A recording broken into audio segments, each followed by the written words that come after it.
garbage. We don't need no stinking fish book. No. All right, brother. All right. Harmony organic chocolate milk. I've been seeing that. It's my breakfast today. I feel that. Off coffee 4 days so far. Oh, there. Congrats. Yeah, it's a huge win for me. For sure. That's awesome. I was off it for 25 years, and then I had to quit a regular heartbeat. Right. My doctor said, "Oh, you're stressed out." I said, "You say that every time you don't know what's wrong with me." And then, so I said, "What do I do? I gotta work out more. Or what's the fix?" He said, "Caffeine, nicotine, alcohol." Well, alcohol I wasn't ready to give up. Yeah. Who is? I've pretty much given it up now. Not given up completely, but I don't abuse it as often as I used to. Because that's the problem. When you start drinking, you just like, whoa, Yeah. you get a couple in you and then you're gone. Yeah, exactly. And so that's a win. The coffee was a win. Then you just got tricked into it. I was having some at my men's group Thursday morning. It tasted great, and I just got to a place of like, okay, well, this is the easiest one to let go. Yeah, for sure. Because smoking's not so easy to give up. No, of course. Nicotine, anyways, cigarettes. Yeah. But That's the whole thing of it, right? yeah, that's why I get you. Get you good. Oh yeah, watch it. We don't make a mess there. So brother, thank you very much for coming in. Thank you for Everett having Champion, me, as man. you can see on the. I don't need to. It's my old radio. And now, and with me now is Everett Champion, because normally on radio you can't see the guy, but the title's right there, so I don't need to say. And my special guest is Everett Champion. Brother, yeah, I appreciate you coming in. It's been a long time, man. I talked to you. I really appreciated your dad grabbing me at Theater Crisp, or was it Theater Crisp you performed at? Yeah, I think so. Yeah. And Steve, many probably know. In fact, at the party I was at last night, Jiffer turned 50 years old. I'm like, I'm having Everett Champion on tomorrow. They're like, who? I'm like, oh, Steve Champion's kid. Oh, Steve, oh, really? Oh, yeah. Everyone knows your dad, right? Yeah. But no, I really meant a lot to him when he came up to me and said, "Hey, you remember that show?" I'm like, "Yeah." It's not. I love doing the MC thing, but I don't do a lot of it. Yeah. And I don't get asked very often. Sometimes I'll say, "Hey, you need an MC?" because I'm really into, Theater Crisp or something like that. Of course, yeah. But yeah, I think Hurricane asked me, whatever reason, and then Theater Crisp opened for them. You opened for Theater Crisp with that gig at Front 54. Yeah. And at the warehouse, your dad came up to me and said, "Hey, I don't know if you know this, but you said some really nice things about my, before my kid went up." And it was, I think, something just like, you know what? Was that your first performance live? It wasn't my first. I think it was probably the first three, I think. Because I remember my first show was, I opened up for, in the list of a bunch of people, I was at the very bottom, but I was opening up for like the CAC himself. I think it was like his 13th album. How much did you love the CAC? Oh, he's a great guy. Isn't he the best? Yeah. Charitable donator. Yeah, he's just like a great dude. I remember like when I don't even remember how we even got in contact. It must have just been through Dano, because Dano's like helped me with so much at the beginning of my career and even now. But I remember going, I had no idea. I only ever performed in front of my school and I like maybe a few open mics. And I walked in and I had no idea what I was doing, and he just came up and he's like, "Hey man, so excited to have you." Like, it's great because he's, obviously he's the headliner, it's his thing, and I'm the 14th act, but he was like, "Hey man, so happy to have you, thanks so much for coming." And it was like, damn, you could have just, we might have not even met, you know what I mean? Like, it could have just been like, "Alright, cool, go up." Yeah. But no, he's a super nice guy. Yeah. And so, yeah, I think I said something like, "You know what, this is hard work, man, and this is this kid's first live performance, or, performing in a bar or whatever." I think it was a first of some sort. It was definitely like the first that wasn't, it was like the first that was really felt like it was like a public show. Oh, okay. Yeah. And anyway, I can't even remember what I said, but I think it was something to the effect that, like, give this guy some love and support, because he's a young guy, and this is what they need. Yeah. You know what I mean? And I can't remember what I said, but I was so grateful for your dad. It's just a few words, and we were just talking about that before we came on air. Yeah. It's like how important it is to receive acknowledgement. Like it's kind of an ego thing, but it just makes you feel like you're on the right path when somebody comes up to you and says, "Hey, you remember that thing you said to me?" Yeah. Well, I've been meaning to tell you this for 10 years, but it changed my life, and thank you. Yeah. I had a buddy the other day. We came over for a quick hang. Oh, we got high as hell and just hang out and watch sports here. As you do. And the next day he sent me a message. He's like, "Bro, I really appreciated hanging with you last night." And this is a quote. "You changed the trajectory of my life." Wow. Like, That is what's better than that? That's And a we business just card kind of statement. hang, but we got kind of deep, and I'm all over people's heads. Like I love getting in there, and it's like you might say to me, "Well, I hate heights" or something like that. I'm like, "Oh, actually, that's bullshit because you remember that time this, and this, and you didn't hate heights at any of those times." So it's something else because we tend to come up with these lies that we develop, Yeah. and then we start to believe them. For sure. And it's only our good friends that'll go, "That's bullshit. Yeah. So don't bring that around anymore." We kind of like sell it on a tray, like a cold beer here, that big tray with the thing. Yeah. That's our lie. We kind of shop it around, See right? who takes it. Yeah, and lots of your friends will go, "Oh, poor," because it's usually a sorry piece, right? Yeah. It's designed to get you sympathy or get you out a responsibility or something like that. So anyway, we just happened to be hanging, and I kind of got deep with him a little bit, and it was fun because we worked some stuff out. Yeah. Like he worked some stuff out for him as a result of my conversation. Yeah. So I mean, you can't have that every day. No, but when it But happens. just simply like your father coming up to me at that show, it meant a lot for me because I want to know like if I'm ever having a positive impact. You know what I Yeah. mean? And so that meant a lot to me. So For sure. Well, I mean, I've even me personally, like, it was so great to have such an introduction. Like, when I used to like play for my school and back in high school, they go, Everett Champion or Easy AC, and that's it. But to have, you were introducing everybody, and the fact that you even included me in the lineup, like, again, being like the smallest opener at that time, it's easy to just be like, "Okay, kid, go up for your half an hour and get out." Like, I remember I had to leave because I wasn't old enough to be in the bar. Like, that's, Right. But I did really appreciate what you said back then because it was very impactful to me as well. Yeah. Like, it was, like, show this kid some love. It's his first time out, and it was like, oh, I hope so. Like, thanks, yeah, that's cool, man. I really appreciate that. Now, do you look at like being the open? Like I know, kind of like the format has been. You got the opener, you got the headliner, what we call the headliner. Yeah. Right? Nobody comes on after the headliner usually, unless it's in a bar setting or something like that. And then you could have a couple openers, and it seems like the closer you get to the open, the less unheard of or the less popular the act. They're not going to put a huge act up and then a bunch of low profile openers and then the big band. They kind of step it up. Yeah, of course. But what I've found is, and I've been doing a bunch of gigs. We've done a few gigs at Sessions in the River with Chris Curry's crew. What a great place to hang out. Have you ever been there? I haven't Sessions been on the there River? yet, but I've been seeing pictures of it. Oh, It dude, was you amazing. gotta go. Even if you just go for an open mic, you'll have a track record. I know you got recordings down. Yeah. But it's nice to have something just off the floor that's boom. You just I'd go love up and to. you got a studio type recording, right? Yeah. So I've been doing a bunch of these shows, and a lot of them have been combined with political fundraisers, right? So all the acts that come out usually get a provincial tax receipt. Right. They bill me $500 for the performance, and I pay them with a $500 tax receipt, which is worth about $375 in your tax return, even if you don't pay. So I usually combine it with, and I learned a couple things. One, it's nice to open with someone like the Perpetual Peace Project that's wholesome and kind of they want to bless the day. Of course. And then the other thing I learned is that the sweet spot is not at 11 o'clock. No. It's like 8, Yeah. 7:30. So whoever that band is, Right in the middle. yeah, you got 40 people in the room, and then at 10:30 when Theater Crisp, the headliner, or Mice and the Hurricanes come, it seems that like people go home. Yeah. And even if you got if you got a real solid headliner, you shouldn't have that problem. But I just found for a guy that's getting older, Stop. I don't want to be out late. Like if I'll go see a 7 o'clock show, but if it's 10:30, 11 o'clock, I'm not leaving the house at that time anymore. My home is too comfortable. I don't need to go anywhere to get anything, and So that's why, we had a jam the other day.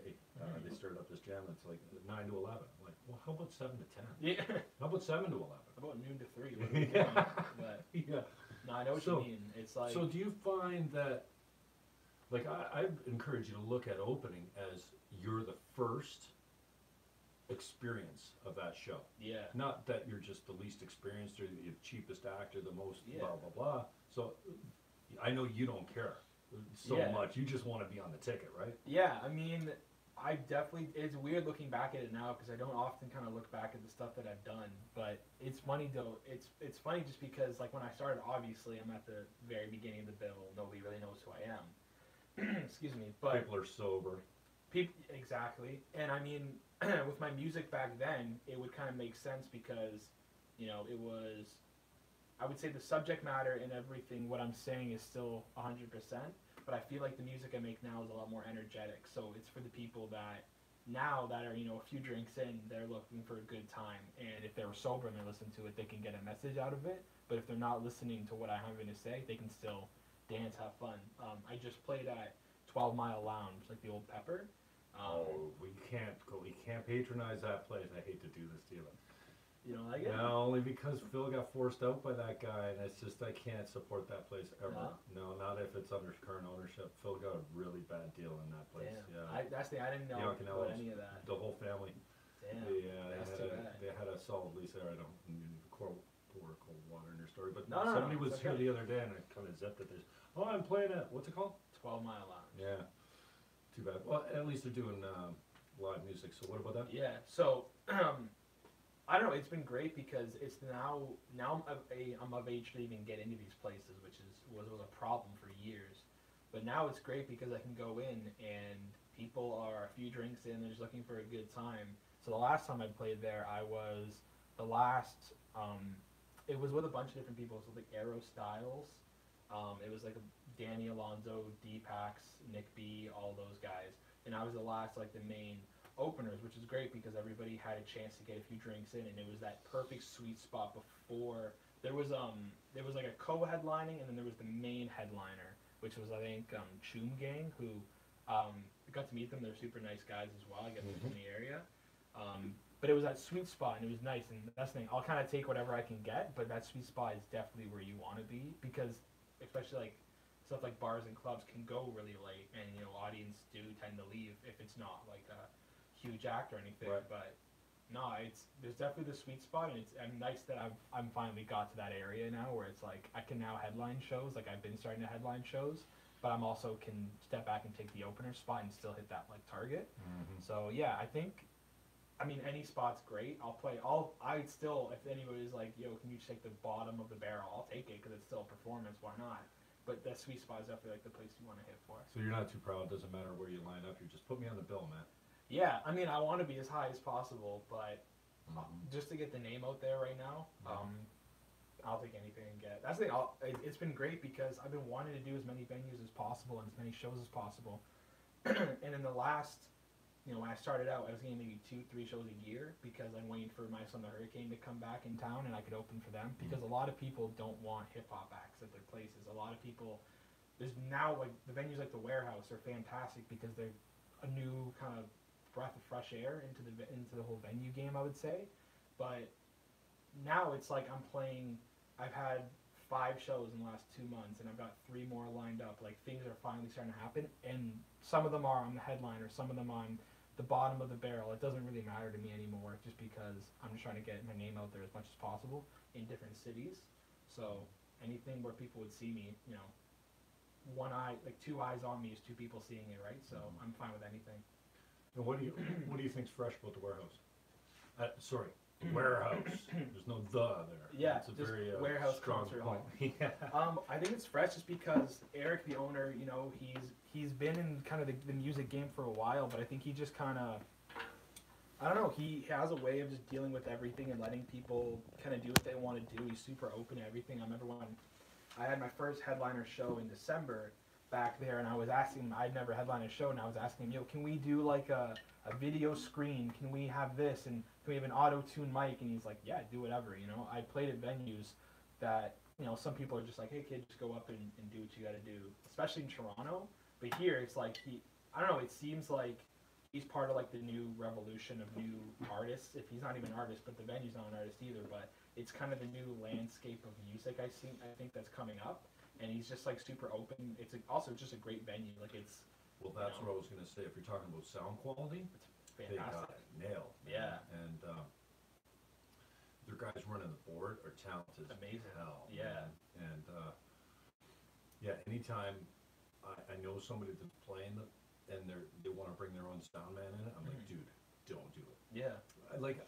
I get that you want to bring your own board guy in, your board op, but there's something to be said about trusting the guy that knows the room, the guy that built the room, the guy that like bought the speakers and all the mixing devices and everything like that. So yeah, that's one thing I really appreciate about Warehouses. I mean, it's simple. It's a square box, bars at the back, so you don't there's no distractions up front, and it's just a wall of music. And they got, you can never have too many subs. No. They got the low end of that thing mastered. Yeah. Like, it's and even like the lighting is insane. I love the stage that is so high up. Like it's funny, you'll play shows and you're 3 feet off the ground to people, which is great. But this is like you could feel like you could stage dive if you wanted to, even though I probably wouldn't. But it's still cool to just be like above everybody. You can see farther, obviously down. You can really see how many people are there, and then the lighting. Like everybody I've ever talked to is like, dude, the lighting there though. Weirdly enough, it's just amazing. Like they're great at it. well, I think they've added the lights as they've come along. Yeah. Because I don't remember the lights ever impressing me, but and I've been there recently. We did vaudeville was an event they had on their ECT. Was doing a vaudeville event there, and yeah, I'm an audio guy, and so I always go back to the guy on the board. I'm like, dude, nice job. Yeah, really. And I'm probably not the guy to walk up to him if he sucks. And says like, dude, what are you doing? Yeah. But like when I'm the guy at the back looking at the DJ and telling the board op, the DJ's trying to get your attention. Yeah. You know, so you don't have to worry about that there. These guys they're professional, you know.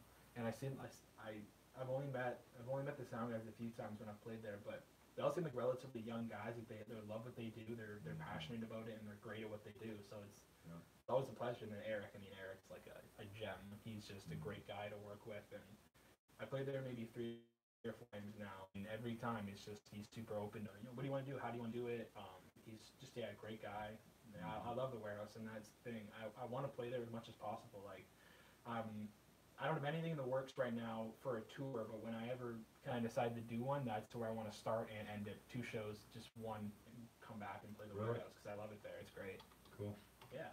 Now, speaking of music, how much you got out? How many albums do you have? I have 2 mixtapes and 2 EPs, one every year for the last 4 years. Oh, okay. Yeah, and where do we get it? Do we have to buy it, or can we stream some of it? Or you can stream all of it. So you're giving it away. Giving it away, okay. Yeah. The first 2 mixtapes, because they're kind of like a lot of them are heavy sample based. So with Spotify and Apple Music, originally when I put them out, I tried having them on there, but there's a lot of problems with getting the samples cleared. So they're on SoundCloud. I thought you made all your samples. No. Oh, okay. So I used to. I do make some samples, but sometimes you borrow them or sample. Yeah. I mean, that's why they call it a sample, because you're taking it from someone else, right? Exactly. Yeah. A lot of the producers that I know, they'll do sampling, and a lot of the time it's cleared, or a lot of the time it's royalty free stuff. But for example, like way back then, I wasn't really looking at that kind of stuff. I was like, I just want the music. I just want to do this. Because a lot of the artists I grew up on were doing that, and all their projects were on their website or SoundCloud or anything. So the first 2, A Moment in Time and Aesthetic Sound, are both on SoundCloud. Yeah. And then my 2 EPs, there's no samples, nothing. Days of Summer and Out for the Night, those are both on Spotify, Apple Music, anything. Those are probably what people would know me most by, just because when I tell people to go to my music, when you say, check my SoundCloud, a lot of people are like, oh, okay, what? But it's here's my Spotify. What do you mean? It's kind of like... You're an amateur? I mean, not that you're an amateur, but there's kind of been this whole movement of, like, SoundCloud rappers.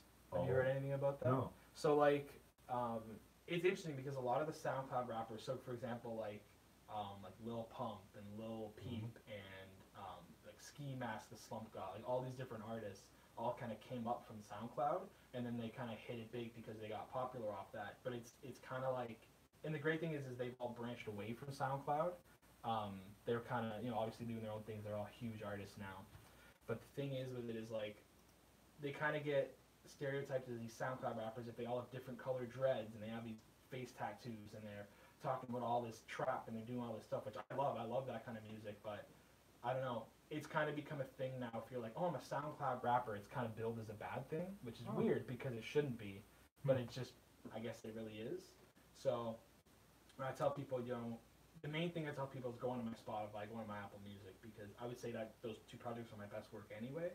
But for the people that really want to like get into it and really see like the older stuff, like my very first stuff when I was 15, is the SoundCloud. And I mean the projects that are on Apple Music and on Spotify are on SoundCloud anyway. You can stream all of it at once. I hope one day. I know Drake just did it. He just re-released his mixtape from 2009, So Far Gone, and it was the 10-year anniversary a few days ago, and they just re-released it and they had me clear all the samples.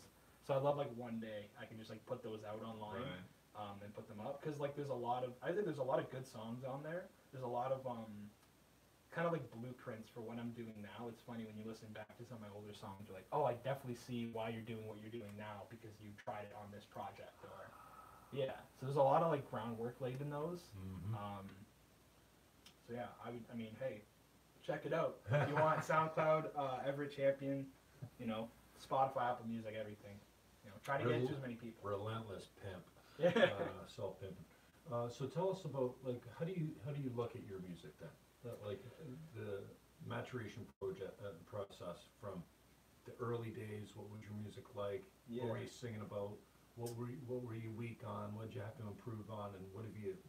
Tell us how you see your own work, because I know we're artists. Like somebody said to me the other day, Jimmy, you're an artist. I'm like, well, I play 3 chords. Yeah. I can keep time with my heel. Yeah.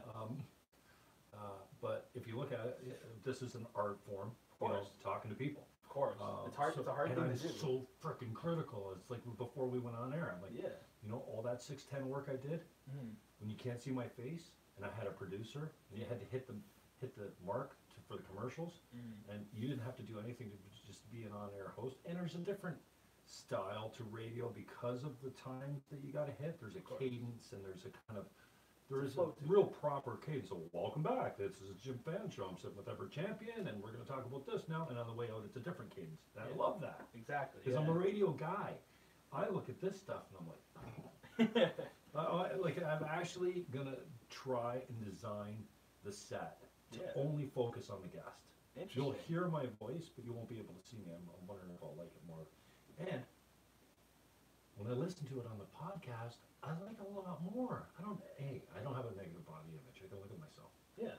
The point I'm getting to is I'm my biggest critic. I bet you're probably, the artists are usually the most self-critical, right? I think you kind of have to be. When you look at your work from a critical standpoint, talk to me about what you had when you were fresh and new, and that maybe has gone away now that you want to try and get back, and things that you've muted that didn't work for you that you're now perfected or mastered. Of course. I mean, so it's interesting. Like I said, I put 4 projects out, so there's a lot of time and a lot of stuff to grow from, and a lot of different attempts and different things I wanted to do. So I think when I was first starting out, it was interesting because I was just trying to do as much as I possibly could, and really show to really the people that I knew. Like that was kind of it, right? It was like I didn't have a fan base at all, obviously, because I just started. So I was really like, okay, well, my friends and people, and especially I have to like this. So I was making music that was very similar to like what other artists that I was listening to. Like the first person that comes to mind is like Hoodie Allen. I don't know if you ever listened to him. So he's a fantastic artist. He's still doing amazing stuff now. But when I started listening to him when I was like 13, 14, was all sample based and kind of like fun but interesting songs. And I think that's what I really wanted to do. So my first project, I was like, it was 12 songs. Every song was supposed to be, every album I have had like a theme to it. So this one was like, it was called A Moment in Time, and it was all around like keeping in time, and there was 12 songs, and 12 of them was around the clock. Every song was totally different from everything else. And I was really just trying to see like what styles did I like. So there was like a super trap song, there was like a love song, there was a heartbreak, there was just me rapping for 6 minutes. I was like, let's just try and find what I like. And then going into my second project, Aesthetic Sound, was like, let's kind of do this on a more cohesive scale. Let's bring it up to 16 songs, let's, you know, take the elements that I liked from my older stuff, which is funny because there's older stuff like 6 months before I put out. And I'm like, all right, the old stuff was cool, but what are we doing now? It's like it literally just when I was younger, 6 months ago. Yeah, it just came out. But I was like, okay, what are we doing now? So there's definitely stems of a moment in time into aesthetic sound.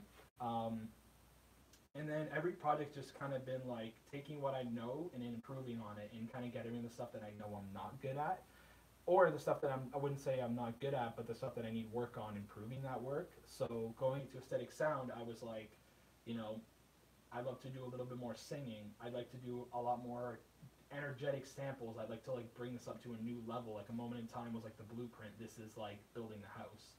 So aesthetic sound I thought was really cool. There's a lot of stuff, but there's a lot of work that could have been done. Even listening back to it, I'm like, oof, like why did I say that or why did I do that? Really? But I still like, yeah, like I mean, You look at your old stuff and it kind of makes you cringe a little bit. It's weird. It's like I wouldn't say I'm one of those people that's like, oh, I hate it, turn it off, it's so garbage. I'm like, no, it's great because I said it. It's funny. I said it on my very first project. It's like I make music for me, but I release it for you. It's like because I listen to my stuff a lot, which is funny. Like it's definitely a narcissistic thing, but I love listening to my own stuff because like I make music that I would want to listen to, and it's all based around what I'm listening to at that time. So even like the EPs, like Days of Summer and Out for the Night, were completely tone shifts from aesthetic sound, but there was definitely elements brought in from that. So I did Days of Summer, which is like 7 songs. It features, I would say, my biggest song, Mamacita, but it's got like all these summer, there's waves, there's all this pop singing, there's all this stuff, and I really took elements from other songs that are on other projects that were like the summery kind of vibe, and I was like, I figured the EPs would be kind of like almost like a look gone on. There's lines that I look back and I'm like, oh God, why did I say that? But in the whole tone of the song, I'm like, I love this song, but there's a few things I want to pick up on. So lyrically, I'd say I'm at the best I've ever been. And that's not like a narcissistic thing. I just know like I'm as best as I've ever been now.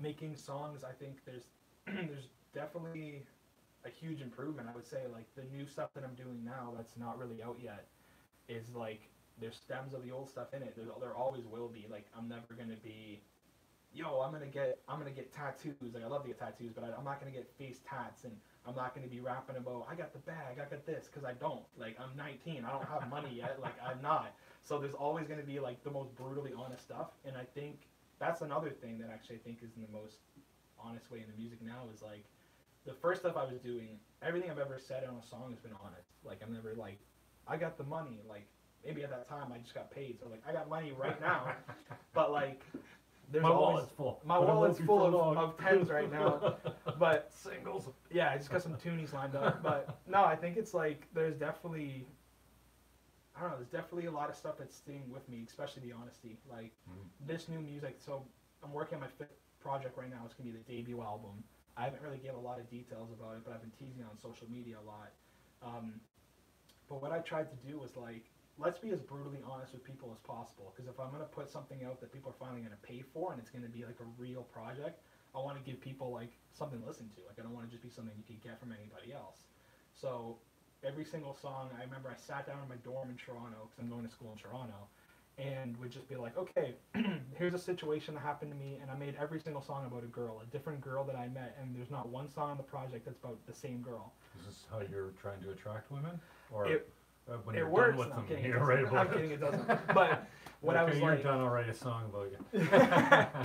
but like what I was thinking was like, let's write the exact scenario, how it happened, and challenge myself to make it rhyme and make it a story that people would A, find relatable, or B, find interesting. Like, damn, that happened to him. Like, oh, that didn't happen to me. Or it's, man, I've been there. I've been exactly there. I know exactly what that's like. I love this song because it's speaking. Now, to me. when I start saying I've been there, when I'm listening to an 18-year-old's music, Yeah. 19-year-old, You're way back. damn, this kid struggles just like I do. Man. We all do. I mean, that's why I think like Absolutely. artists like Billie Eilish do so well. If you ever heard her, she's like what 16, and she's making this amazing music that everybody's like, I feel that, and I'm like, she was Because just you in think high school. because of the vulnerability and the honesty of just Totally. putting it all out there. Totally, and I think that's why people. You think you have to have a certain level of I don't give a fuck to put that out there, or do you put it out there with knowing, hey, this is really opening my heart for knives and arrows to fly. I think it all depends on the song. I think it's like there's definitely an attitude that you have to be able to put out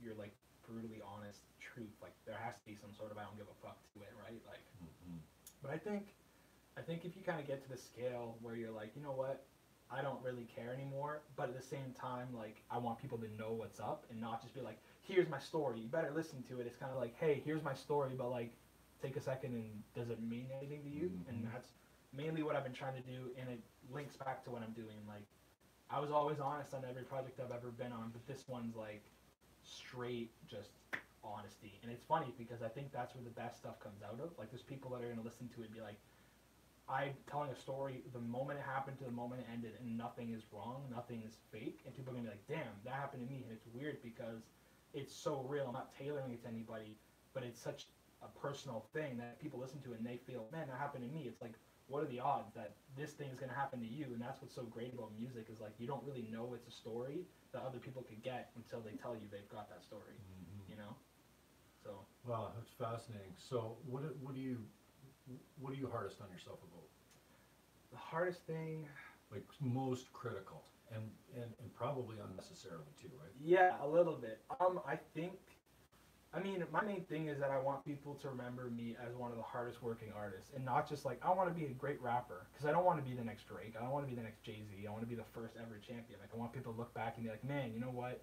Yeah, he did this music, but wow, he had a lot of stuff going on. Like there was a lot of detail, there was so much stuff. So I think the main thing is that like, you know, that's up to me to kind of figure out and how people are going to remember that. But the thing people care about the most is the music. So I think the hardest thing I'm the most hardest about myself is writing verses, like writing stuff. It's like, yeah, I could write a verse right now, and it'd be like, okay, I didn't have any time, but like, I think the hardest thing about it is taking my time and really being like, this is what I want people to hear, and that's how I want it to happen. Like, anybody could freestyle, anybody could write something down, but I think I'm most hard about myself is making every verse count, because that one verse, that one song could be the song that gets you there.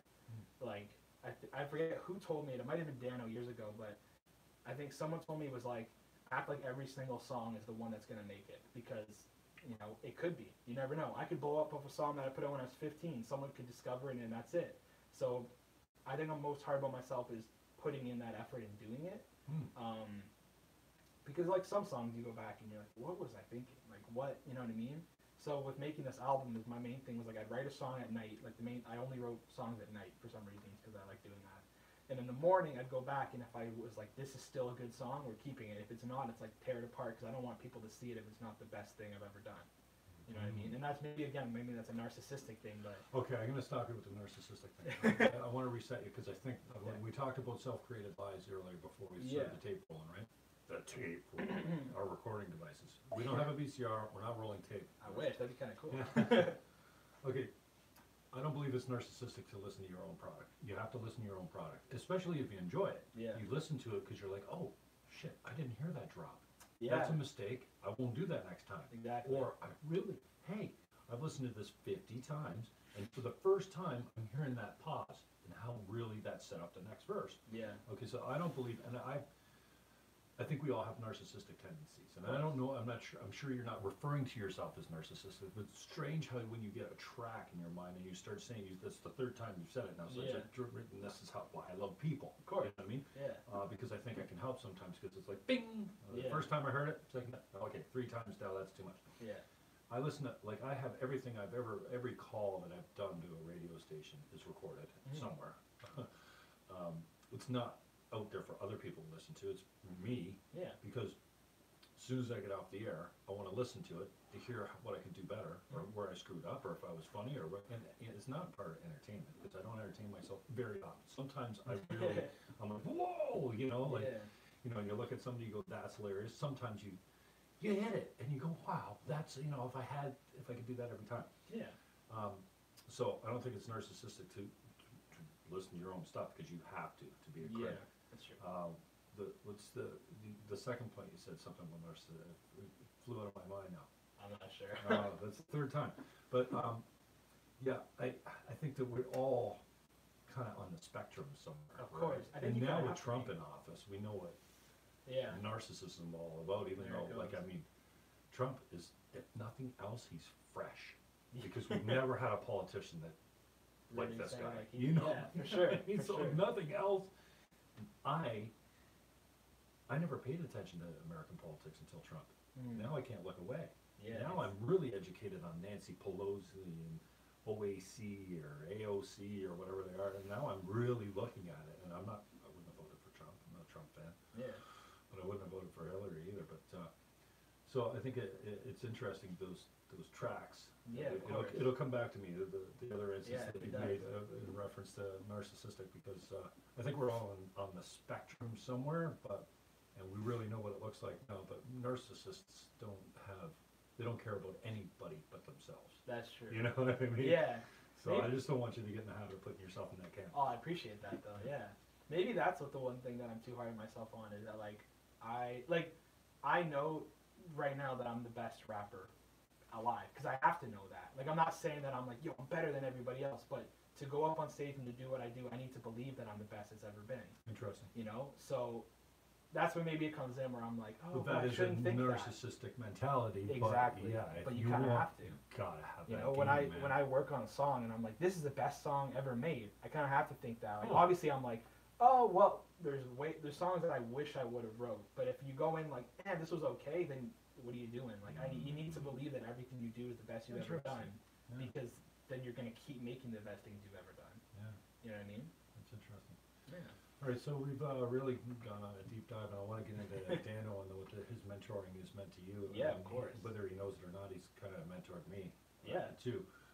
Even if it's just a short conversation outside of my office talking about sobriety. Yeah. I had him on a few weeks ago. He lit the view count up, which didn't surprise me at all, because he's got a lot of fans and stuff like that. I'm so proud of that or that band. I've been a fan. I like to say, I've been on your jock since the beginning, kid, and you too. I've been pimping you since the beginning too. Yeah, so, I really and you appreciate know, that. I love that idea that you brought forward, and it reminds me, like, when I'm sitting here with you, like it could be Jay-Z, it could be Gary, it could be Daniel O'Shea, it could be yourself. Like, to me, it's just a like, I don't get starstruck so much. Yeah.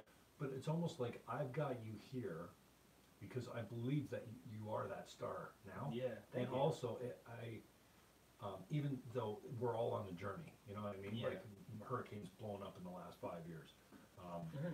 And I think it'll be interesting if you come back in 15 or 20 years, when you are rolling up in the limo, and the studio's a little bit different, and I can say, yeah, I was your boy back then, and we'll still be. Hopefully, you'll still have the same head on your shoulder and stuff like that. So So I appreciate that take that you brought up, because I think I look at it like I treat you all like rock stars, and that if you're not hitting it the way you want to be, that you will be soon, and that when you do, you'll be back. Yeah. You know, to talk, even though when you're driving up and you got handlers and you know, at some point I'm gonna call you and go, yeah, Jimmy, you really need to get a hold of my manager.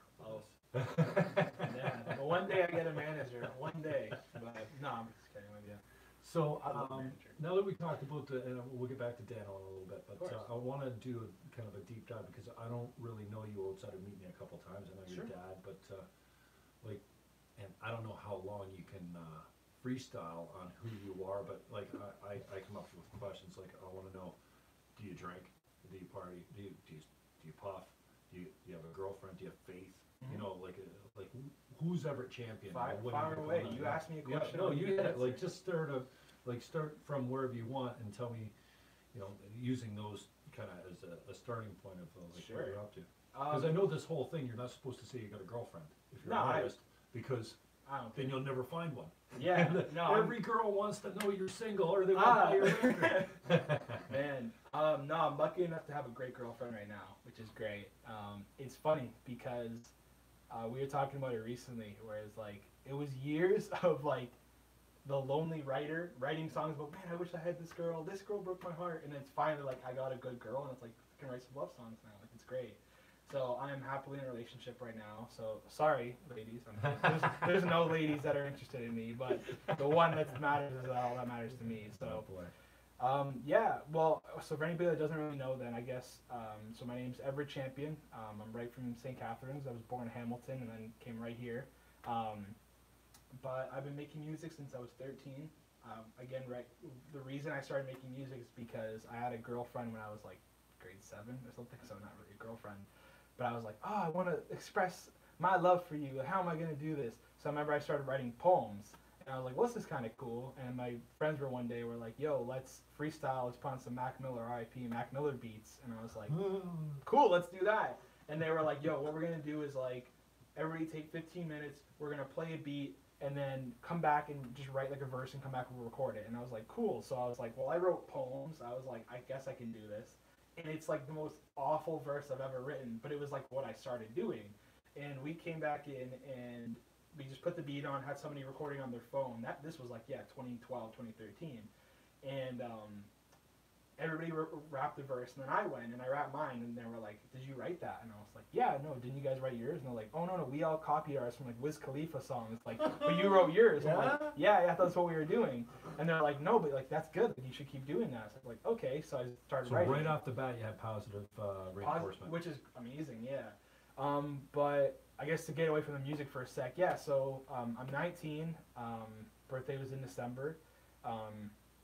I go to Ryerson for media production. I'm in my second year. I'm loving it. It's great. Holy Cross guy? St. Francis. St. Francis. Okay. Yeah, so that was also a great place to be. I met a lot of great friends I still have now. Yeah, I'm in Toronto for school. I'm making music as much as I can. I'm going for media production, so I'm doing audio work. I'm doing video work, graphic art. So I'm kind of doing as much stuff as I possibly can, and at the same time recording music. I'm trying to think of some other questions. I party a lot. I would say I don't party a lot. That's the thing. I party with only people that I know.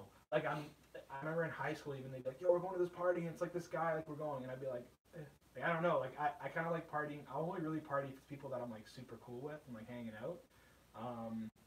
I don't smoke at all, like anything. Just for personal reasons, I'm like, I'm good. It's not anything too drawing to me, but I drink here and there. I like whiskey a lot. I guess that's maybe some of the reason why I'm like an old soul. Like I like cigars, I like whiskey, I like Sinatra, like I like that kind of stuff. Cool. But yeah, what's your whiskey? Just Jack Daniels. JD. Classic. Oh, JD's yeah, classic. Tennessee whiskey. That Yeah, ain't whiskey. it's not bad. Fireball's good too though. Too much sugar. Yeah, a little bit. What do you drink? JD straight or? JD straight or like Jack and Coke, just simple stuff. Like I don't know, I'm not one of those guys that's like going crazy. Like I like single malt scotch and all that kind of stuff. Yeah, I'd love to go to like a whiskey like cigar club one day. Like I think that'd be dope.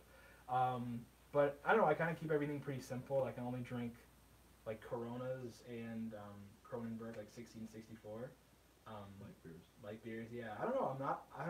I love having fun. Obviously, I made a whole album about being at a party, but at the same time, I'm like, I like hanging out, but I'd rather be doing work. As like weird as that sounds, like I'd love to just be like, I'd rather be at the party, or I'd rather be at home with my friends hanging out than at some big party. Like I'm in university now, so it's like all these big parties. Like, I mean, it's nice because at Ryerson we're in the city, so there's no parties at all. You think there would be a condo parties, like nothing.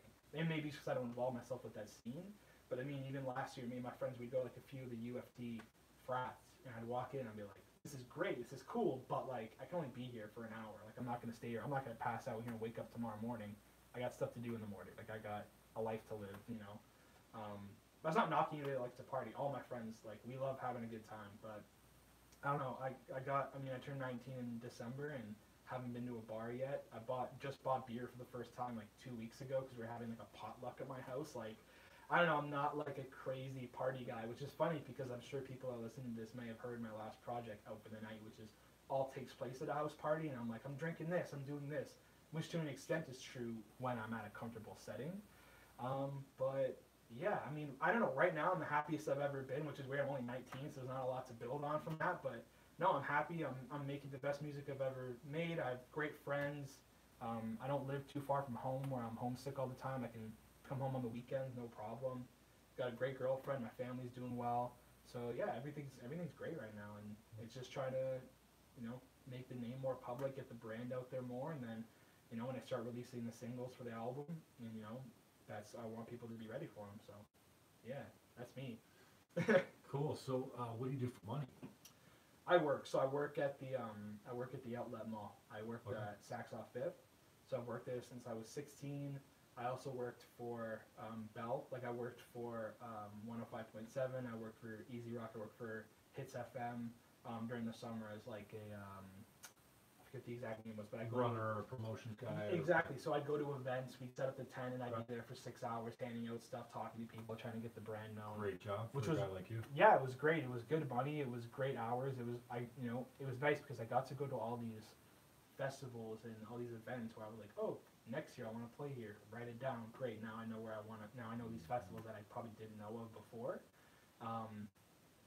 But yeah, I'm always working, like trying to, there's, as you know, and I'm sure a lot of people said, there's not a lot of money in streams for music. Like there's a little bit coming in, which is nice, but it's mainly shows and then just straight work. Is not as like a music thing. But I've been playing a lot more shows lately, which has been nice. So money's coming in from there. But yeah. So you gotta have a real job to do what you love for passion. Which is great because I love the jobs that I work when I'm not doing music, and then if I can make money from music like a little bit I am now from shows and streams, it's like great. Let's even those up. You know what I mean? But yeah, no, everything's cool. It's like you're in a good place. In a good place, yeah. Awesome. It's nice. I'm off drinking like pop and stuff, so I'm just drinking water, keeping healthy. Gotta get that summer bod. So that sugar. So good, it's not good, Yeah, and you can drop 20 pounds. I dropped 20 pounds in just a matter of weeks just by going on no carbs, no sugar. Congrats, that's amazing. Yeah, well, I'm off it now, but I need to get back to it because when you got to be prepared to eat just meat and cheese and greens and no starch, no bread. Yeah. Like bread is like a butter delivery service for me. Yeah. I feel that. Being Italian, I'm like, where's the bread? Where's the olive oil and vinegar? What are we doing? Italian. So who's Italian in your family? My mom's side's Italian. Oh, okay. So I'm half Italian. I don't think I've met your mother. I don't know if you have. Terry Oh. Champion. Okay. Maybe I don't know if you met her or not, but yeah. So I'm half Italian and then half British, which is weird because it's obviously not a country, but it's. Well, usually British means like a 157, all kinds of white things. Yeah, exactly. Like my dad's side is like one grandparents from like England, Scotland, Ireland, they're from all over. So yeah, half Italian, half British. Yeah, cool. Yeah. So you got some roots. Some roots. I'm trying to put the Italian more into like my character. Like that's why I like Sinatra. I love Frank Sinatra. Like I love that. I love that era was awesome. Oh, amazing. Yeah. Even though it's kind of like, and I think that's the other thing you refer to, like I'm writing the best music of my life right now. That's not a narcissistic thing to say because you expect to be like you don't expect to be good and then you hit a valley and then you get good again and then you're garbage again and stuff like that. It's similarly we've never been in a better time to live. Like I'd love to grow up. I'd love to walk with Jesus back in the day. But come on, I love my cell phones. It was great in the 40s and the 50s and the 60s, and we all had those. But like for people that are bitching about what pronouns they want to use, like, are you kidding? Like this is what you got to be worried about. This is the best time. Yeah, we're definitely in like a great time right now. Well, it's only getting better. Yeah. Like we've come out of some really bad stuff, some war and slavery and just we treated people and just racism and stuff like that. We're better than we've ever been right now. And you guys time to complain about this kind of stuff. Yeah, I mean like if you went out your door and you had to worry about the Black Plague, that would be quite the time. Yeah. So I think similarly when you say, hey, I'm writing the best music I've ever written, like that is it's the truth. True. And I mean that's the thing. I think we're at like a great time. Obviously, there's still a lot of problems going on. Like there's a lot of like shitty things happening. We got a long way to go, but we've long way to go. A long way in only 50 or 60 years. I mean, it hasn't been that long. We've been. I mean, it's a great time right now, at least to be a teenager, just because it's nice to see. It's weird. It's like a lot of people live through all the bad shit. You know what I mean? Like all the wars and all this horrible stuff that's gone on, which is nice because it's not nice that people that live through that, but it's nice because now we've kind of got the aftermath of what's happening. And there's a lot of problems that we as like teenagers and as youth that we have to fix. Like the earth is destroyed. Like, so we're working on that. We're trying to fix that. There's still a lot of problems with, police in the States and racism and a lot of shit, but it's at a good time now where people can, hopefully we can figure out these problems. Like, they've happened for so long. It's like, the generation before us was, it seemed like now we're the generation that's like, okay, can we just like put all that shit aside? Like, can we fix the problems that we have? Like, the earth is fucking dying. People are getting killed. Like, teenagers, black teens are getting killed. There's a lot of things happening. Okay, since you brought this up, I want to kind of give you my take on it. Yeah, I don't want to deep dive into political stuff. Oh, I respect you being an artist and stuff like this, but since you threw it out there, yeah, I will agree with you. This is the best place that we've ever been. Of course, we're more progressive than we ever have been. Of course. For me, what I'm struggling with right now is freedom of speech and truth. Okay. And your truth and my truth is not truth. There's truth and there's opinion. So my opinion or whatever, but when Oprah comes out and says, "Speak your truth," no, your truth is called an opinion. And I love that you brought up. There's some really shitty things going on. Yeah, right of course. Now. So you have to balance that with we've come a long way. Oh, for way, sure. Yeah. But there's still this injustice. Yeah. But there's a couple things I rally against, and these are these false narratives that the media is really bad for perpetuating. And a lot of Hollywood stars are bad for perpetuating. And when you're sitting on your couch and Chris Rock comes up and says, "White cops are killing black kids," yeah, it actually doesn't. It's not true. Like, he said this on his latest, dropping N-bombs like crazy. I mean, back in, like, I went to school with all Italian Catholic school with Italian guys. I mean, the racist slur on the playground was your go-to. Yeah. I mean, it was not hurtful. Yeah. It was just, it was kind of like loving teasing. And so one of the things I'm rallying against most lately is these false narratives that have come out. And I want to balance. We've never been in a better place with, some rapists get away with it. It's not cool. That doesn't mean we live in rape culture. This gender pay gap. It's explainable. I say most women because, stereotypes are there for a reason, because they're pretty accurate. Men are delusionally obsessed with success and having a better car than their buddy next door. They don't compete with women very often. But men are now saying, I identify as a woman, and going into a UFC cage and beating the shit out of a woman. He's still a man. And here's the thing, I want to get too deep on this, and I'll let you say your piece on it. The facts don't bear out. Hey, we've got racism. It happens all the time. It happens a lot less than it used to. We're getting better at it. We still got a long way to go. But this Black Lives Matter, that was created on the lie, and I'll say this, that white cops are killing black kids indiscriminately. Yeah. It's not true. Yes, does it happen? And when it happens, we're insane about, like, that's not right. But it's just like the facts, the FBI stats do not bear it out. Like, what the facts bear out are black people are killing black people in huge numbers, not white cops, not white people. Like, so if you're going to start Black Lives Matter, of course they do. But if you're going to start a movement based on white cops are killing black people, and like, you have a better shot of getting shot as a white person by a white cop than a black person does by a white cop. It just is not happening. So, I'm really sensitive to, we've come a long way. We got a long way to go. People still get away with, like I said, rapists fall through the cracks. They get weak sentences, but it doesn't mean we tolerate rape. We don't live in a rape culture. Like, you want to see a rape culture? Go to Saudi Arabia. Yeah. Like, that's where it's okay to rape your wife or kill her. Yeah. In an honor killing. And you come to North America and you think, no, we take racism pretty seriously. We take rape pretty seriously. And I'm just a little sensitive to this idea. Like, we've got a long way to go, but telling the media and stars going on perpetuating lies that actually are easy to get behind. Yeah, that black kid, he didn't have a gun, he turned his back and a white cop shot him in the back. Hey, shit happens. I'm not explaining that away. Yeah. Like, bad things happen. Yeah. But for the like if you look at the stats on murder, it does not bear out the facts that white cops are shooting black kids. I think it's. I appreciate you stating your opinion totally. I think it's more. It's not that it's like such a black and white issue that it's like white cops are killing black kids. It's that like black kids are getting fucking killed everywhere, and so are white kids, and so are things. But there's school shootings. There's all these bad things happening. And I think the whole like Black Lives Matter. Of course they do, and that's. I think it's not such like an issue where it's like Black Lives Matter equal. We need to stop white cops killing black kids. Black Lives Matter because black people are as equal as we are, and it doesn't matter that.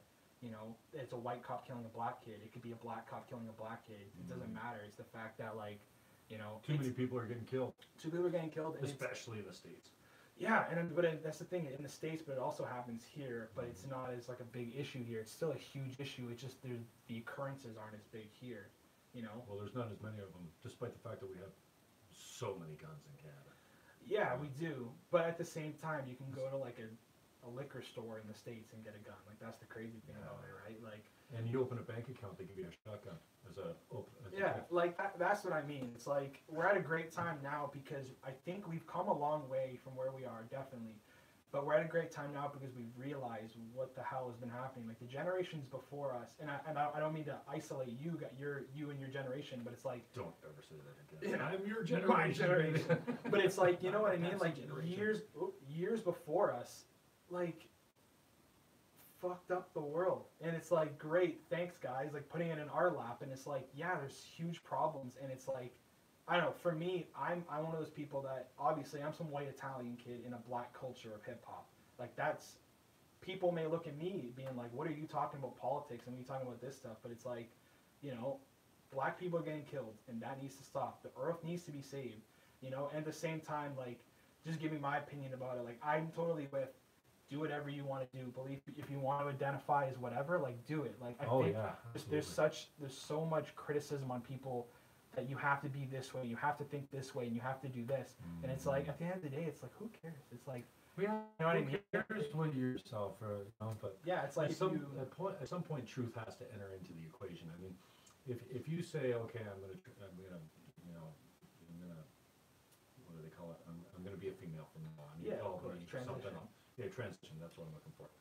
I have no problem calling you she or your new name or something like that, but when it comes down to it, when you get rolled into an emergency room and the doctor says, what's your biological sex? Yeah. You better damn well give them the one you were born with, or you might not get the right treatment. Like, the fact is that you can't actually, even if you carve everything off and install new pieces, it doesn't make you a woman.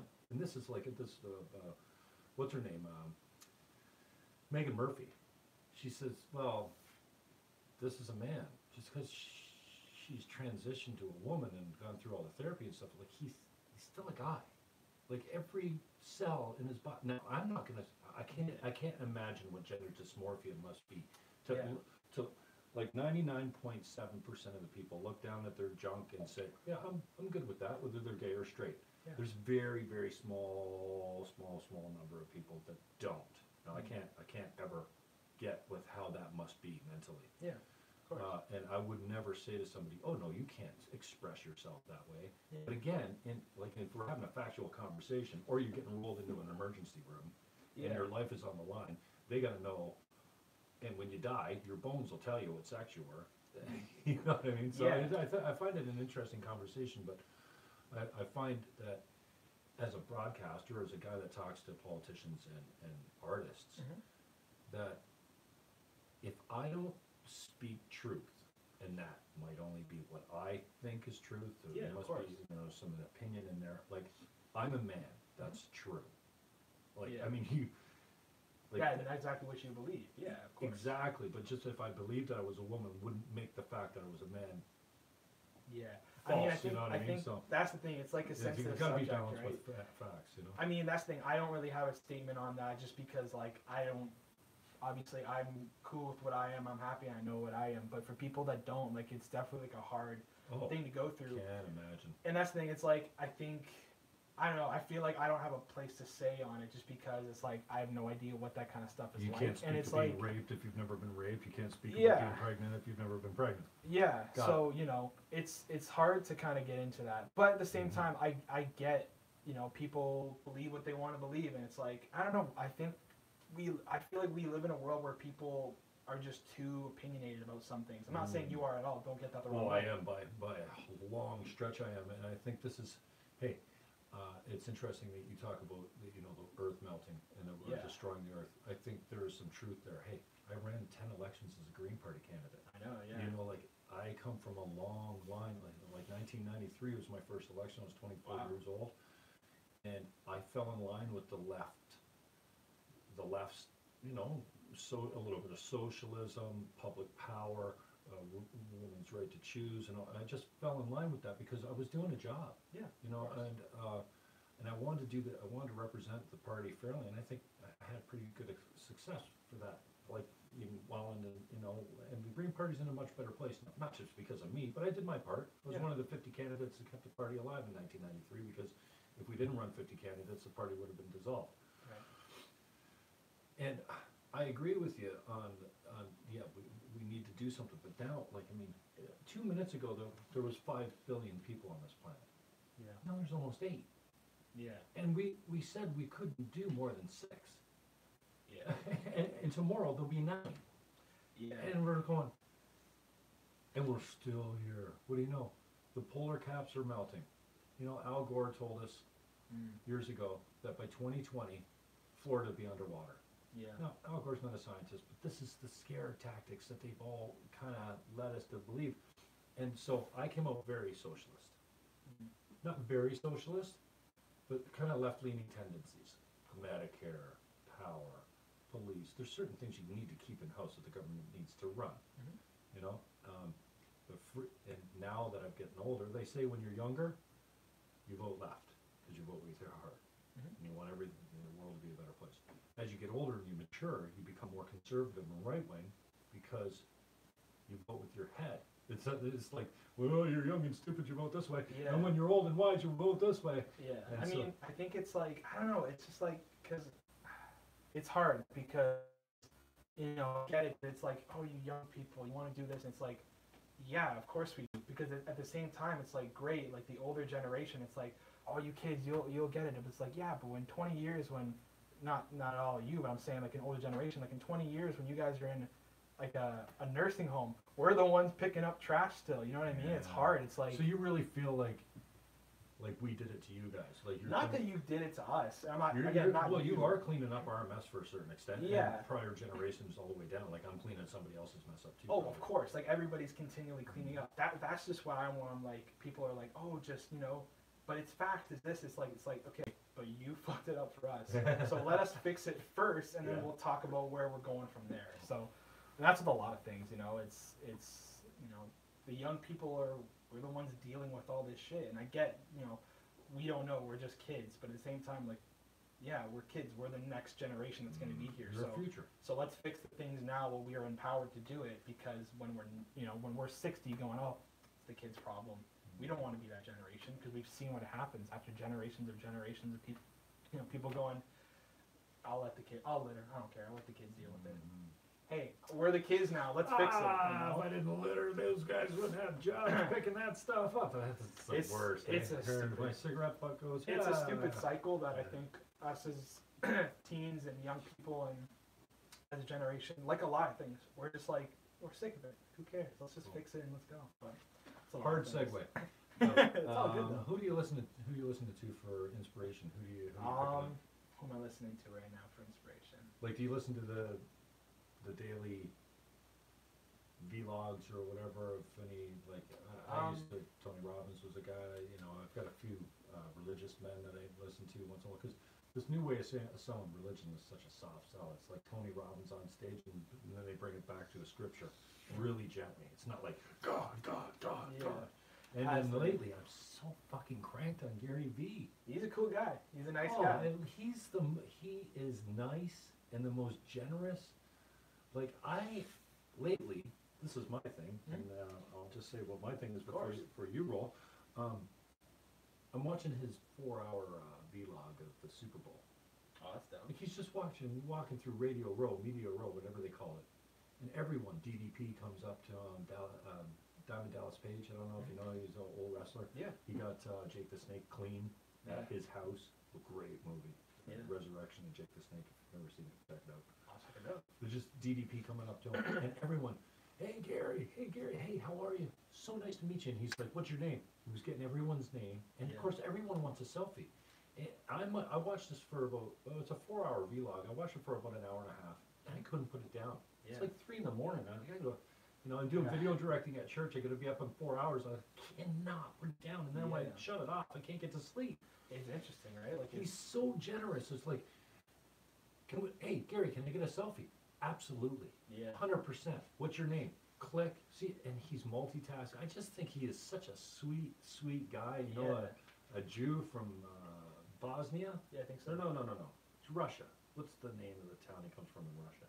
Anyways, he's a Russian Jew. Yeah, he's from that side. Yeah. But you know, he's like one of the people that I would say like my kind of side of that is like Logic.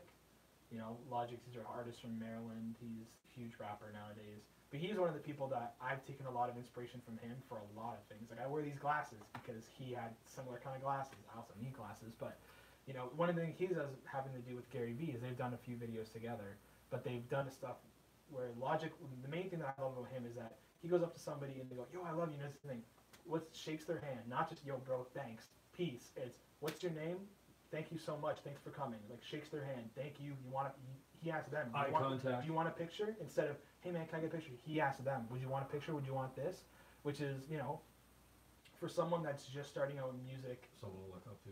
Yeah, like it's great. It's fantastic. I'm now starting to get fans, which is insane. Like it's so weird to me. Whoever thought? Yeah, I'm like, thanks. That's not what you started out this. No. Did you always want to say? I've always wanted I've always wanted to be, you know, huge, but it's great because it's finally starting to happen. Like there's a guy who always comes to my shows named Brandon Russell, I think, or Russell.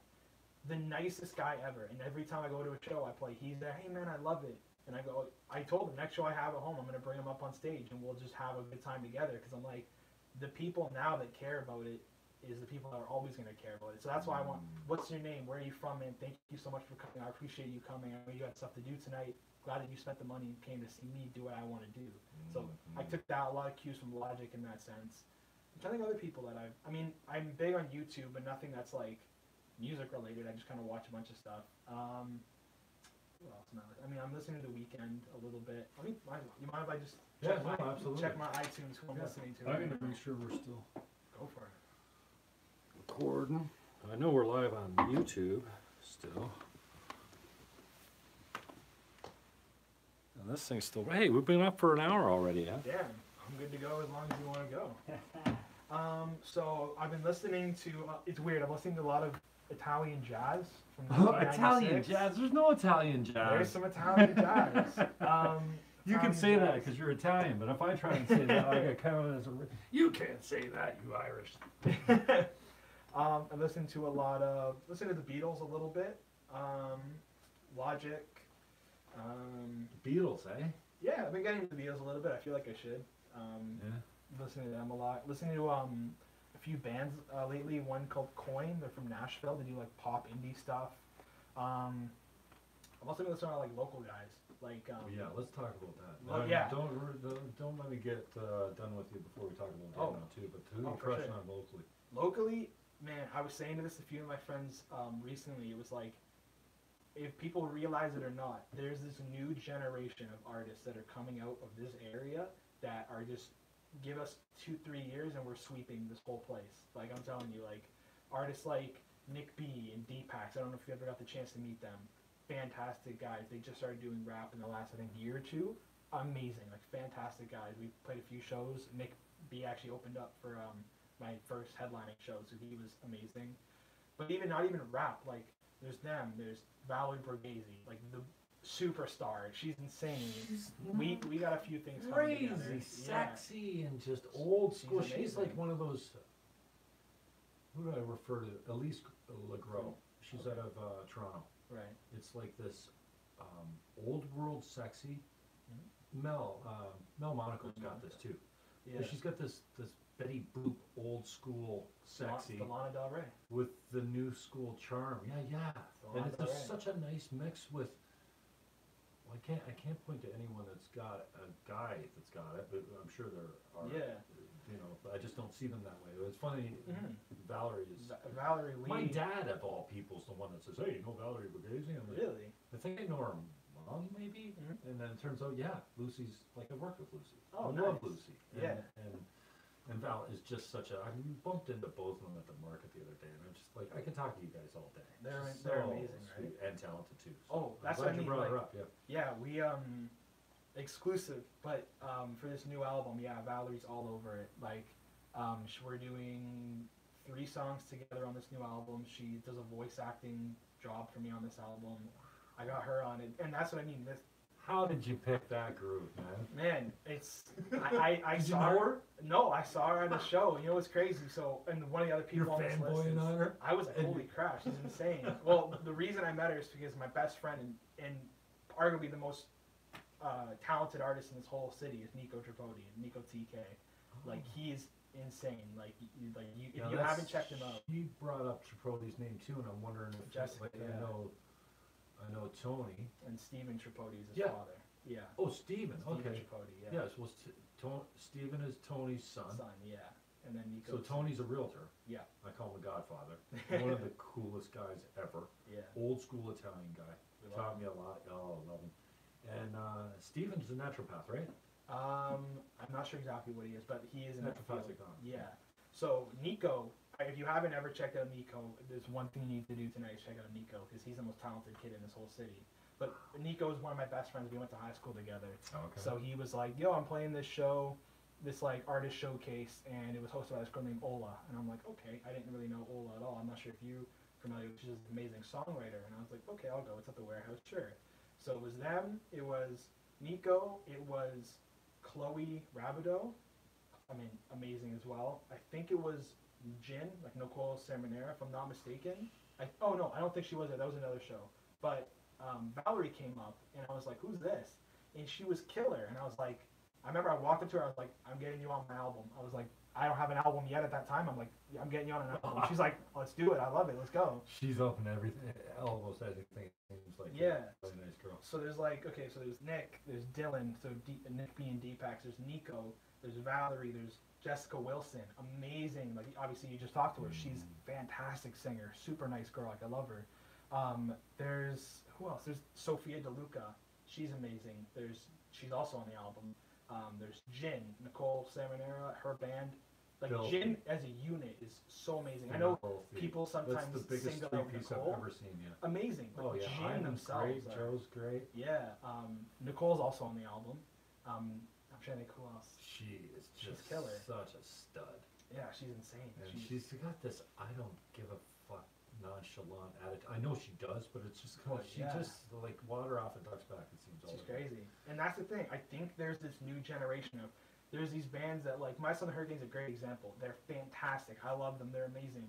But they're appealing to an older generation. You know what I mean? Whoa, whoa, whoa! But What I'm do you saying mean? because Older kids, what? Like me? No, not older than you. I'm just You saying. mean younger like, than me? Older. Maybe. I don't know. I'm just saying that there's this new wave of artists that are like, you know, people have been doing it. And the Niagara Music Awards are a great example.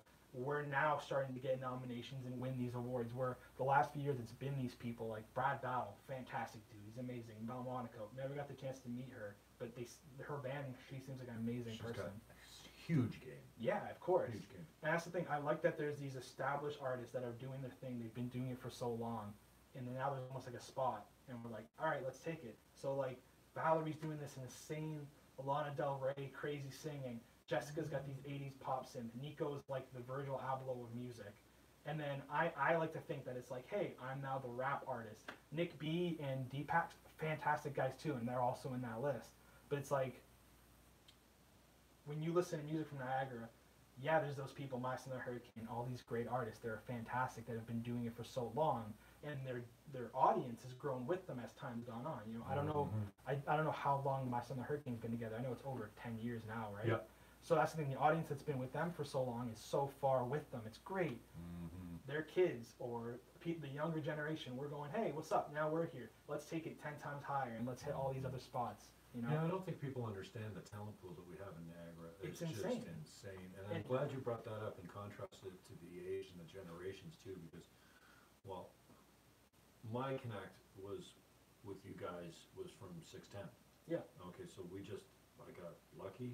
I talked myself onto a show. They gave me a chance, and I loved it. And I think I was pretty decent at it. And then, as just as lucky, I kind of came up with this idea. And you know who was the first one? Paige Kopp. Paige Kopp was the first girl to play at my studio. Nice. She was like 15. Right. She brought her guitar, brought her father, and her dad's like, she thinks this is normal. She's 15 years old. She's playing a gig on the radio, but she thinks like she doesn't get how special this is. Yeah. So she played right in the studio where I do my talk show. Right. And then we started we brought in Theater Crisp, and we had, you name it. Yeah. X Prime back in the day, they played in the producer studio around a couple mics. That's dope. So going in and out of the commercial, we'd have live music. Yeah. So I thank Clark and Lisa Bitter pretty much because they had a fish and chip place in Niagara Falls called Batter Up. Okay. And they had a couch where these musicians used to play on. Anthony Bodding. They introduced me to all these guys. Corey Cruz, Aaron. Jay Foreign comes in from Black Flies. He lays a disc on me. He says, "Here, Aaron wants you to have this." I go, "Who's Aaron?" Aaron Berger. Color and Light. He dropped on me, dude. I mean, I know it's not your genre, but this is a top to bottom, still one of my favorite albums. Wow, it's Niagara. It's a Niagara guy. That's what I mean. It's crazy, And right? it was the musicians that I got to know through this gig on 610. And that it was the touring musicians like Dano that would come in and go, "Dude, I've been to how many countries? You know, he used to do a lot of, work in the States, laying on the couch, and session work, right? Yeah. Where he just gets called in to do a drum spot. Of course. And it was guys like that who go, like, you don't get, I've traveled all over the world playing music, and there's nothing like Niagara. And I'm not saying that because I'm from Niagara, it's just the talent pool. You don't understand how deep it is. It's crazy. Jihad Yahia from Roadwaves. He's 23 years old. Yeah. Like, I know that's, like, he's your generation. Exactly. But Roadwaves is fire right now. They're crazy. Fire. Yeah. You know, and then I'm getting goosebumps. There's so many great At the artists. Warehouse, fucking, The they Warehouse. called G up on They're the stage house. with fucking Mike's on the Hurricane. And Yeah. you know, there was another gig where I'm like, you know what, I'm not staying home. I'm broke, I'm feeling sorry for myself. She's like, dude, why didn't you tell me? I'm like, I know, I'm not, when I'm broke, I'm broke. I'm not going out. I'm not going to call you and go, "Hey, can you get me in and buy me a beer?" Like, Yeah. So I just decided to stay home. But when I heard he got called up, and I knew it, Yeah. I'm like, gee, you know, I don't think I have any regrets in life. Yeah. I really would have loved to see you get up Yeah. on stage with Hurricane. Man, Man. like Push Sippus out of the way. Yeah. Get out of here, Chris. Warehouse is really It's like my gig. the home of all that though. That's what I love about it because it's part of the new generation of like we got a venue for us. We have all our artists doing stuff together, and that's why it's amazing. Like, you know, even Kojin, who I'm sure I don't know if you've ever met him. He's from Hamilton, so he's not really in the Niagara. I would still count him though. He's a fantastic artist. He's going on tour. I'm playing 2 shows with him actually. 2 shows in the next few days with him, and he's fantastic. But there's such like I don't know, such a hot pocket of artists that are coming out right now. And there's always been artists coming out here, and I think it's because we're close enough to Toronto where we can have our connections. We have studios, but we also we're not to Toronto. Like from being there for 2 years now, I'm like, I love coming home because as great as Toronto is, there's a lot of it's a super different culture. Maybe it's just the youth culture there, but like being here is like great because there it's all, you know, who's the next Drake, who's the next this. We're close enough where we still get, you know, we have the connections we have, but it's like, you know, we're not trying to be anybody because the only artists that have ever come out of St. Catharines aren't these mega stars. They're fantastic and they've done what they do, and it's great because we can follow up on that. But we're not trying to reach Drake levels where it's like, that's so hard to do, you know? But yeah, no, there's definitely a generation, and I wish I could name more people, but that's the people I can think of off the top of my head. I mean, Ola, great songwriter as well. Who else? I'm trying to think. There's tons of people that are great. Gin is fat. They're the biggest, fattest 3-piece combo ever, and I remember I introduced Nicole maybe at the same show that you were at, or actually, did I introduce him? I remember I had to give her shit because I'm like, listen, never take the stage without being introduced. You don't just start your show. No. You gotta have somebody introduce you so they know who the hell. And I always give you guys shit. I'll yell from the. I have no problem yelling from the crowd. Yeah. What's your name? Yeah. Because you guys forget to say who you are. Say it after every song. I'm Everett Champion. I'm whatever you're going by. You know what I mean? So let's shift gears a little bit. Sure. Hard segues all the way through. I'm cool with that. I'm cool with anything you got. I don't know if you've given much thought to this, so I'll put you on the spot a little bit. But if you haven't given it much thought, I'd encourage you to give it some more thought and write it out. So, you're the Hollywood writer and producer and director of your own story. Mhm. Starts now. Yep. How's it end? How's it end? Like step by step. Like you have a goal. Like I mean, you can write it Yeah. any way you want. Yeah. So it can't be a tragedy. No. I hope not. You know. I would say, you know what? There's definitely checkpoints that I'd love to hit. Okay, You so know, I've these are ones you've written down and thought out. And yeah. I mean, I into? have like on my laptop. I have like a business plan. You okay sharing that kind of stuff? Oh yeah, Okay, of course. So I finally head off one recently. I finally headlined my own show. That was amazing. I finally got to do A that. ticketed event Ticketed event. that you got paid for. I got paid for. That's So all that was- important. That was really nice. The next goal I'd love to hit is selling out a show myself. You know, I'd love to do that.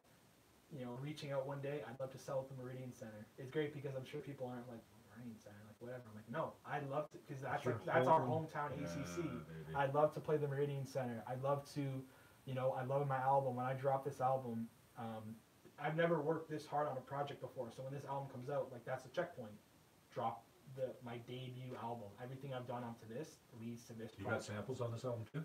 No, nothing. They're all you Everything's created all your beats. Everything that's coming out in the last 2 years. Are there's you been no creating your samples. beats, or you're getting your boys to do it? I've got producers that I know. I've worked. So the main thing that happens is like I have a circle of probably 10 producers that I like. They're all over the world. You mean beat producers? Beat producers, Okay. yeah. So they will produce stuff. They'll put it out on YouTube, or they'll just kind of send it around. And if I find something I like, I'm like, "Yo, can I use this?" And you know, you pay them the lease, you pay them off, and it's like, "Yeah, here you go. Here's the files," and then you just head it. So, but a lot of the time it's like, "Hey, do you think you can add this, or can we do this?" Or it's like, "This song's kind of missing this. Can I add this?" So, for example, Nicole, who was fantastic, I was like, "Listen to a song, the second song in the album. Like, this is a great song." Nicole. Serenade. Okay. So I'm like, this is missing something. I'm like, this is great. I'm like, you know what? What if we got Nicole to do like a guitar solo? Which is Oh, like your album. I was gonna say. oh no, They no, don't yeah. have an album yet. No, I'm not constantly yet. busting their ass, dude. Get in the studio. I'd love to hear an album from them. Yeah. But, Originals. Originals would be crazy. Yeah. But yeah, like this album, I want to do as much stuff as possible. So releasing it, and I mean, hopefully, you know, it goes big. You know, I want to drop the debut single, which I have ready. The single's good to go. We're just working on shooting the video soon. So, you know, checkpoint. Yeah, I've dropped the single. Hopefully, it does well. The album. Years up. I'd love to do I'd love to go on tour one day. That'd be sick. It's funny because talking about it now, I bet in a few years, I'm gonna be like, man, imagine. I'd love to go on tour one day, and then years later, I'm like, I'm on tour. Like that was pretty cool to say. But I want to go on tour. I want to open up for some crazy artists. You know, I love being the headline. I love it being my show, but I'd love to open up for some crazy artists. Like I'd love to open up for Logic one day. I'd love to open up for Eminem one day. G-Eazy, Jay-Z, anybody. I'd love to do something and be interactive with those people. One of the big things for me is, and I don't think a lot of people know, is that all my albums are like connected in like a thematic universe. So there's characters, there's skits, there's all these things. So like I love to complete the story, you know. So this album is all. It's funny, I haven't really given any information about the album, but I have no problem talking about it. But it's called. Actually, I wanted the name. Let's go. I'll give the acronym. It's MMA 905 is the acronym for the album. But it's all about two guys that were at this party from Out for the Night, this big house party they're at, and they sit down at this diner and they're going, man, you know, and you'll hear the diner, you hear the plates crashing, you hear these people talking, and it's like, man, I was at this party and I met this girl, and the other guy goes, yeah, man, you know, what are you doing here? He's like, oh, I broke up with my girlfriend, and you know, and there's these two perspectives of relationships. The first half of the album is all this love song, and oh man, last night was so cool, I did this and that. And the second half is more like kind of heartbreak, breakup, darker kind of stuff. But there's a whole thematic universe going on within these albums. So another checkpoint to be like tied up and let people know. Because I feel like I'm saying this now, a lot of people probably don't know that my albums are all connected. Like since aesthetic sound, there's groundwork, there's locations, there's, you know, right, all these things going on. So I would say another checkpoint is like kind of letting people know that and getting people along for the ride and then tying up the story and starting a new one. Because I think more than anything, I'm a storyteller more than a rapper. You know. Right.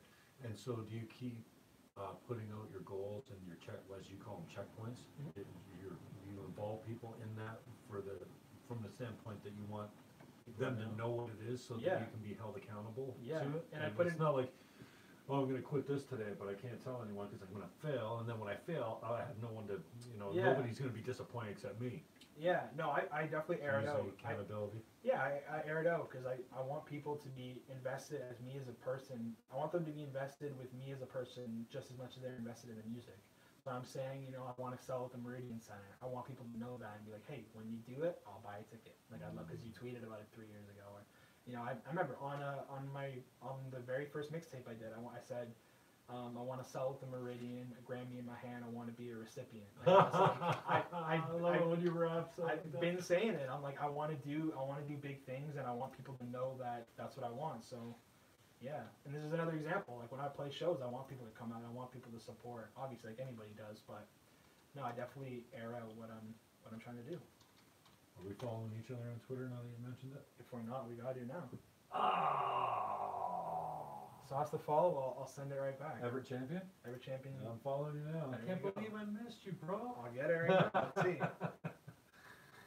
I don't have the Wi-Fi here, but when I get the notification, I'll add it right back. That's no problem, man. But yeah. Glad to see. Are you on the Twitter? Yeah, I just loaded it up now. As soon as you said I've been tweeting out about it, I'm like, shit, I don't have you on. At Everett Champion. Let's go. Announcements soon. New era on the way. MMA 905 hashtag. That's it. That will make sense The little later. rose emoji. It's a pin tweet since November 5th. That's not very fresh. No. 2018. So okay. Been there. I started writing this album in September of 2017. Okay, so you're done writing. Oh yeah, it's been written. It's just okay. Right now it's in the mixing mastering stage. Where'd you record it? Kyle Whitaker, Strange Pumpkin. Okay. That is my guy. I've gone to him since I was 14, putting out music. Like he is like the best producer, the best engineer I've ever met, and like, yeah, we've been working together for years now. And it's just show up and it's cool. We're at that point now where it's like, I show up and I'm like, can we just do like the thing? Like, do you know what I mean? He's like, we're good to go. That's so cool. yeah, he's produced every one of my albums that's been out. Jay Batty did 3 songs on Days of Summer, just recording, and then Kyle went back and mixed and mastered. Filthy. Beatty was over the other day, and I feel very fortunate. You say, yeah, I'll come over, hang out with you for a couple hours. I mean, this is. I'm such a huge fan. Like Aaron Berger calls me praise master because I think when I was a kid, I thought it was inauthentic to say, hey, you look good today. Like I couldn't compliment anyone because it just felt like it just.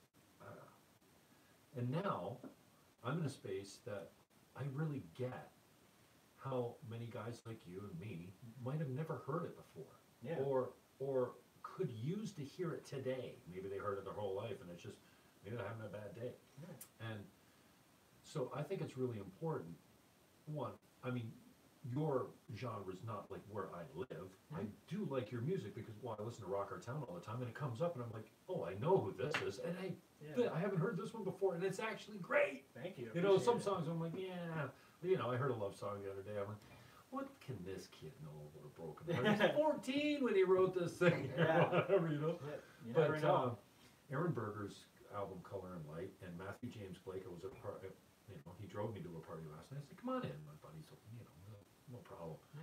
And it was cool. It was cool because I've known Matthew for a long time, and he's never really hung around with my crew. So to see me with my crew was cool for him. He's like, hey, I didn't know you were a fucking electronic salesman back then. I go, oh yeah, I'm the best. Yeah, For sure. And I make a point of telling Aaron and everyone, like last night at the party, I said, MJ, this kid's one of the best musicians in Niagara. Like truly, like he's 36 or something years old. He's like, fuck. And I was telling Billy yesterday. My brother. We had a job down here. I said, no, I'm putting Aaron Berger on. We're putting the whole album on. It's called Color and Light, and I love it, top to bottom. And I think you'll like every song on it. And everyone that plays on the album is hugely talented, so I put it on, and it ended. And I put up Matthew James Blake. Heroes comes up. He played that live. Make Me Say came up. Just a beautifully written, produced, and everything song. And then 3 songs in, I hear this. I'm like, oh, this is cool. This is MJ too. I'm telling Billy, my brother, okay, this is Matthew James Blake. He met him before, blah blah blah. And then I hear me talking. Dude, it's an interview. Really? Like, he played it right here. That's crazy. And I got the mic's positioned well. I'm getting better at it. I'm still not pro, but it sounded almost, and I say almost, studio-like because, that's why I throw all the, the blankets up and stuff like that. They take the echoes out and everything. The point of the long road that I'm taking, it is a Jim Fannon show for a reason, There you go. is I don't think people get acknowledged enough. No. Like Aaron Berger's album Color and Light was stuck in my deck for 6 months. I cried and laughed and got angry through that whole album. Like, a certain time of my life when every song meant something different to me, and I love the love affair that you go through with an album, right? I love it, yeah. Like, track 3 is called In St. Catharines. Ooh, So, that's cool. Okay. yeah. Well, it was even double cool because when I was driving the Beamer, when I put the disc in, it'd tell me what the song's name was. Oh, that's dope. So I hear the in St. Catharines. In St. Catharines, I looked up. Oh, the song's called In St. Catharines, right? But I would always skip over Calgary with song 1 to get to 3. Yeah. Because I wanted to hear it in St. Catharines. Of course. So, but then when I got in the mode of like just starting on 3 and listening to the whole album, then I never came back to 1 and 2. Yeah. So it's strange that now, 6 years later, Calgary is one of my favorite songs because I didn't really get to it until later in my crush on this album. And I crushed on this album for a year. Yeah. And then you know what it's like. It goes on your shelf for 2 years because you're tired of it. Yeah. And then you bring it right back and you're like, I know why I like this. So I say all that to say, I've become much better at telling people, hey, number 1, way to go. You're good at what you do, and what you do actually made an impact on me. Like, it got me through some, and I think music is one of those things will get you through it. Yeah, of course. You got I remember a bad relationship, 20 years ago that I was coming out of with a broken heart. I went straight into typo negative. You ever heard these guys from Texas? No. They're like, like the real black, dark stuff. Hell yeah. And I just hated it for months over that thing. And then I went out of it. I was into Brooks and Dunn for a while. Yeah. I'm ashamed to say that. That's the thing, though. I think music's so dope just because, like, it's just like someone's having a conversation with you, but you don't ever have to say your side. You can just be like, yeah, I feel you. You don't have to say anything back. You're like, I get shit. Yeah, I know what you feel. Like, that's why music's so crazy. And I think that's actually, it's funny they mentioned that, though. That's why I think, to just bring it back to the album for 1 sec, but, like, that's why I think this thing is going to do so well, because it's so relatable. And that's why I think Drake does so well. He's the most relatable dude ever. I don't know who Drake is. It's okay, though, but that's the thing. But, like, you know the name, But right? as soon as they put on that, what do you call it? The mic with the special... The auto-tune? Yeah. Hell yeah. Oh, man. Dude, that's the thing. With the auto-tune. No, the auto-tune slaps. But it's like, that's the thing, though. It's like, he's so relatable because he's like this, he's not that much of... Okay, well, he's still a young guy. He just turned 32 now. But compared to my generation, but he's just this dude that now he's a superstar, but back in the day, and he still is talking about things that people are like, man, I feel that. Like, that's why girls' Instagram captions are Drake quotes. That's why it's the #1 thing. If you ever notice, if you see a lyric, it's probably a Drake lyric. And that's where it's like, man, that's so cool. And that's what I want to do, is I want this to be like the most relatable project ever. For any gender, anything. Like, it doesn't have to be just to do a Drake song. It's like anybody can get what I'm trying to talk about. And that's why I think relatability is the biggest thing you need to have in your music. If you're just talking about, I have the money, I did this. Yeah, it's cool to listen to once or twice, but if people don't have, you're like, I pulled up in the Bugatti. 99% of people don't have a Bugatti, so it's like cool to listen to. Yeah. You don't even know what a Bugatti is. Yeah, but if I'm like, yo, I drove with my black Jeep, people are like, oh, I have a Jeep. My brother has a Jeep. That's so cool. We have the same car. It's like making it relatable is what I try and do, and that's what I'm trying to do the most on this album. But I feel what you mean. Like, you listen to an album, you're like, I felt that, man. Like, you really are like there's a lot of stuff. It's just like you listen back, and then you put it on rotation, and you're like, God damn, I remember why I listened. So much, heavy rotation, man. There's nothing. You just get into it so much. Now, tell me if you struggle with this, because it's something that I found myself you fall into the trap. everyone says don't compare.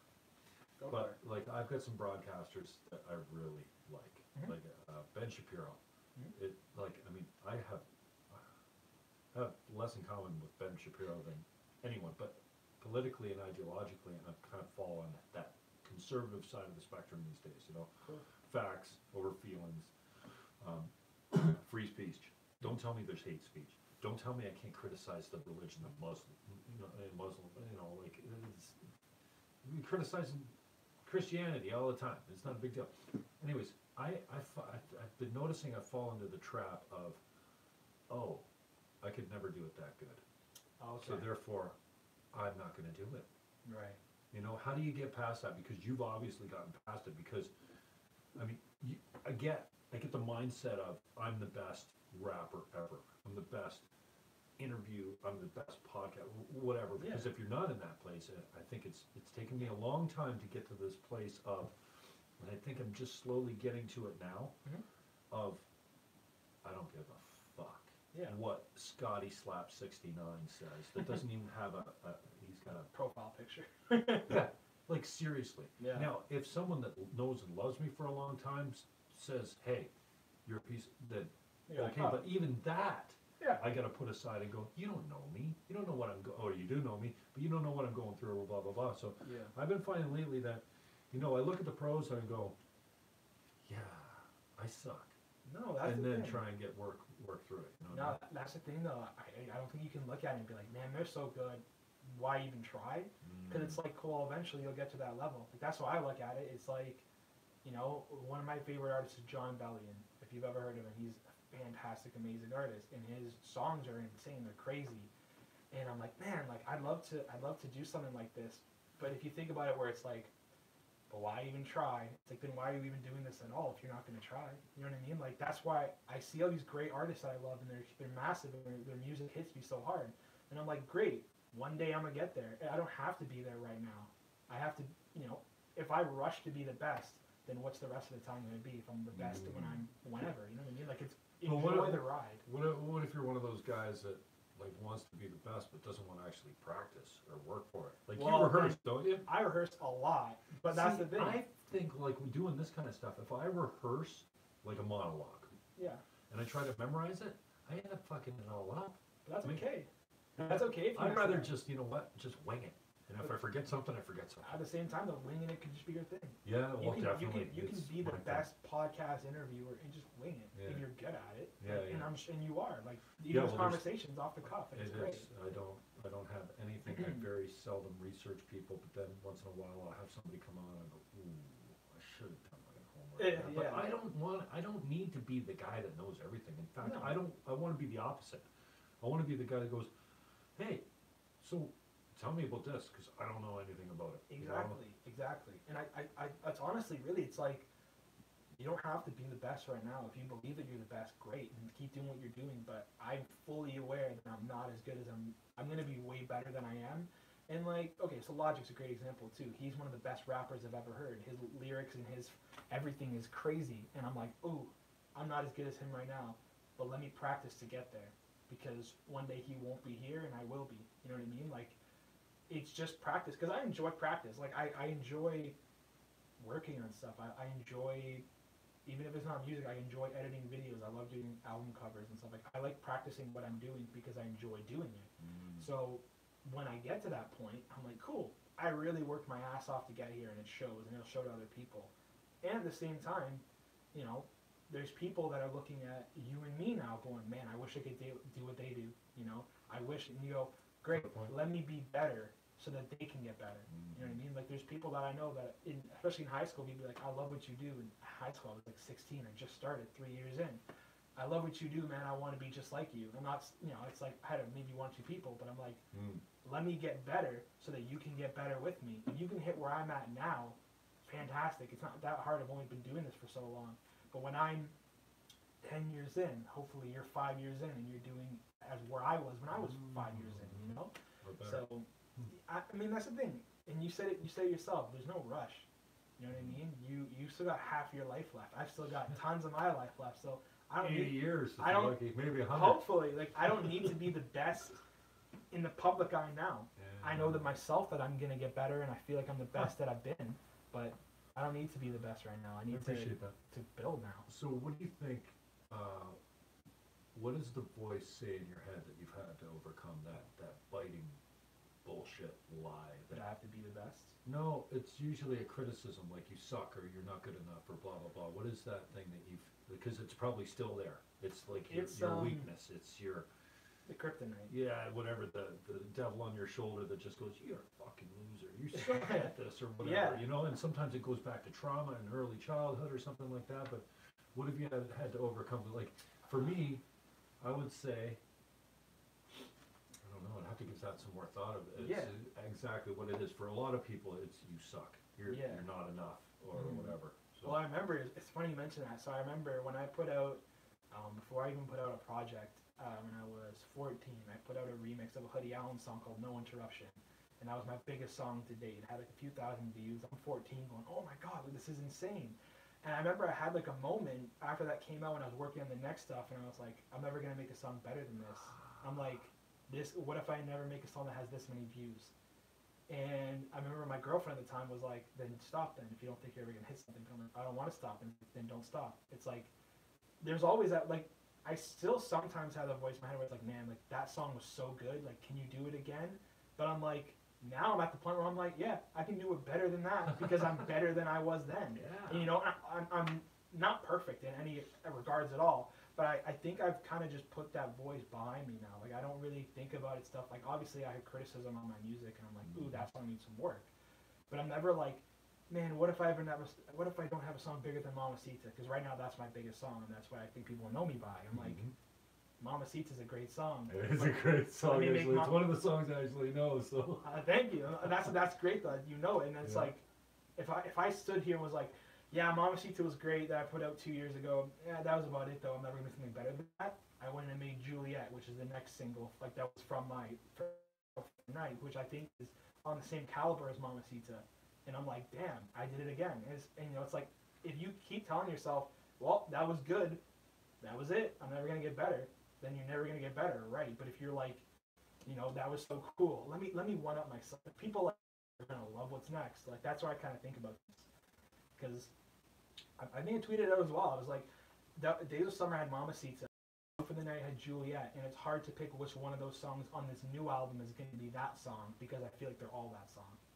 You know, I think everything now is like better than anything.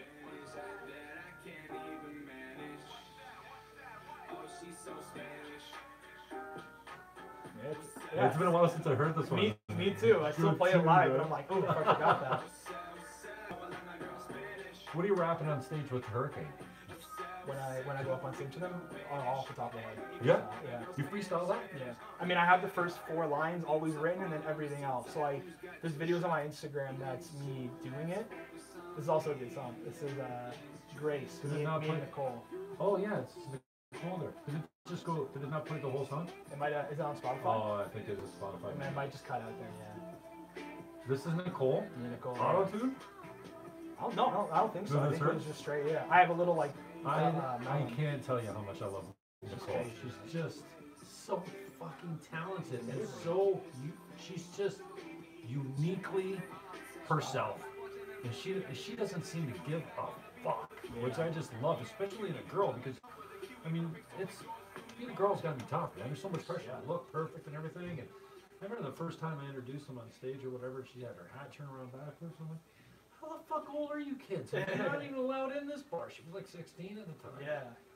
It's crazy. Just filthy, man. Yeah, and she's on the new album as well. So I think that if you like all these local artists, you're gonna like this new album, because what I aimed out to do was that's my boy.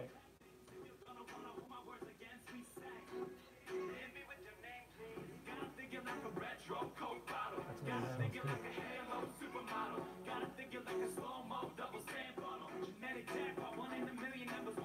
That's the thing, he sings and he raps. He mainly sings though. Actually, do me a favor, if you're on Spotify, just look up... I'm just on your webpage.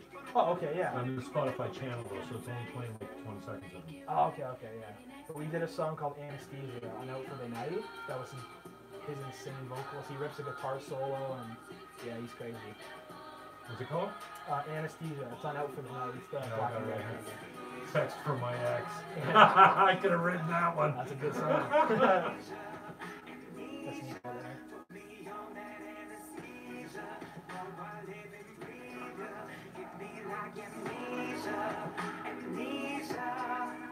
Yo, yeah, my face is so hot, so the ice nigga colder. Hottest girl on my school with my shoulders. I'm not sober, posted like a poster. I'm not a chain smoker, but I can pull you closer. Every girl just Fuck, you're good, man. Thanks, man. I love it. I love it. Thank I'm you. so fucking proud of my boys and Thanks, all my man. girls. It doesn't matter what sex you are or what you look like. It just All there's about just the good such a filthy, filthy, filthy amount of talent that Thanks, man. I can't. I have a hard time getting over it for some reason. It's crazy. Thanks, man. That's the thing. I think if you like all these local artists, you're gonna really like this album. Because my main goal was to like involve, like I said, there's like that new movement. So I wanted to like capture that movement. So like I'm trying to think of everybody that's on it. So a lot of people that I know that aren't like professional, like they're not like these, like artists, but they sing really well. So that's a good song too. That's for my ex. That's for You my know, I ex. love that you. That's a good song too. They're all my songs and they're all good, and I'm not being a narcissist. No, I just I Oh, listen there's to a them good and I song. like them. But so that album's got Nicole, Valerie, Nico, Sophia. Who else is on it? Isabella. That's all for the night. No, that's the new one. Oh, This right. one only has Nico and my buddy Chris Kelly, who is a fantastic artist as well. If you've never listened to him, you should. He's just starting out, like in the last year. So, yeah. Okay, so the auto tune's not the fucking end of the world. No, it's nice. Everybody, It Travis slaps. Scott's Is that whole what you career said? is auto It slaps? It slaps. Dude. That's where it's at. Auto tune, you know what? When it started out, people were like, "Oh, you don't have to sing anymore." But it's such an instrument. Like it really is. So when I did a show in December, me and Nico, he was my DJ for the night, and we have like an auto tune mic. And Yeah. it's not just like, oh, I can just sing this thing. You have to know how to use it. Like it's a real instrument. So like that's why people are like, oh, you can't sing. But it's like, dude, it's so hard to use. Like it's not just like, let me just sing because it fixes it. It's like you have to like put enough power into it. You have to know how When to back out. when It's to a whole move away, process. the whole- Yeah. So yeah, but I'm glad you like that stuff, man. I really appreciate it. Yeah, no, I've been a big fan for a while, and I'm not sure how much we got up and running at rockertown.ca, but I love that Rockertown tweets every 5 minutes what songs playing on the station, That's dope. and it's free, and I appreciate. Thanks for finally accepting me as a friend on Facebook. I figured I was like, you know what, I'm gonna I make didn't this realize guy I wait did. about 3 fucking years before I accept his fucking. Oh, it's Jim Fannon request. I know it's there. You see it all the time. Oh, legitimately, I didn't know. I was like, well, why am I not? And I was like, Yeah, okay. yeah. Well, because I was you up about the thing, Yeah. like coming here, and I was like, I thought I did. I was like, okay. I was like, that's weird, but yeah. No, I'm happy I'm here, man. I really appreciate the opportunity, man. I forget where I was going with that. Sometimes I lose my train of thought. Oh, it's okay. So do I. The artist way. It's not the end. Oh, Rocker Town. So I just happened. Okay, so I got a Saturday night playlist that I put up every night sometimes. Yeah. And I just repeat over and over. And there's about 800 songs that play. There's about 3 days worth of content. So you shouldn't hear a repeat for a couple days. Yeah. But in that one Saturday screenshot, I got all my favorites. Like I got Mice and Hurricane, Theater Chris, all my Burger Blake Gould, Black Flies, like you name it. There's a whole group of guys there that I put in that on a Saturday night. And it's Easy EC is Easy EC, right? Yeah. Easy EC. But I don't mean to, because I know you're going by Everett No, Champion. it's okay. And dude, I know there is a champion already, but I just love the last name. Yeah, It's a me too. champ. It's a winner. That's where You it's know what I at. mean? It's like, well, who the fuck would go away and make fucking 4 letters their name? There you go. You know, so good branding call on yours. I got it for my birthday, so thanks. So I took a screenshot of it, Okay. and that's where you see because got there was a couple Everett Champion songs. You know, like, Yeah. hey bro, thanks for playing. Well, yeah, out of the 10 songs that were there, 3 of them were yours. I know, I was I like, was damn. coming up on the Rock Our Town. Yeah. And I'm like, holy I shit, saw that. I Everett was like- I Champion's was got like- like 3 songs in there. I was like, hey, man, that's dope. I really appreciate it. And hey, I only do it because I want to give you guys some pub and stuff like this. And you know, so there's some things I'm probably gonna have to work around. One, it's it's not generating any income revenue stream at all. Right. And, you know, for something to, you know, unless I just, you know, not even selling many houses these days, so something's gotta pay. Yeah. And the other thing is that I wanna give some money to the artists too when I play this stuff, cause, you know, an artist said the other day, are you paying, SOCAN fees? I'm like, SOCAN fees? Yeah. Dude, we don't even, there's no income. Yeah. Like, we're a non-profit, we make zero, so I probably am stealing the music. I'm probably playing it without the rights to play it, but I'm just using the library that, Keith had. Like, this was Keith's baby. Keith Bellamy died about a year ago now. Oh, sorry to hear that. And it was his creation. I didn't want the files to die. There's a lot of good stuff in there, so I just kind of threw it back up. But I think he was paying. Watching right now, all two people are going to say, "We're not paying SOCAN fees. I want my money."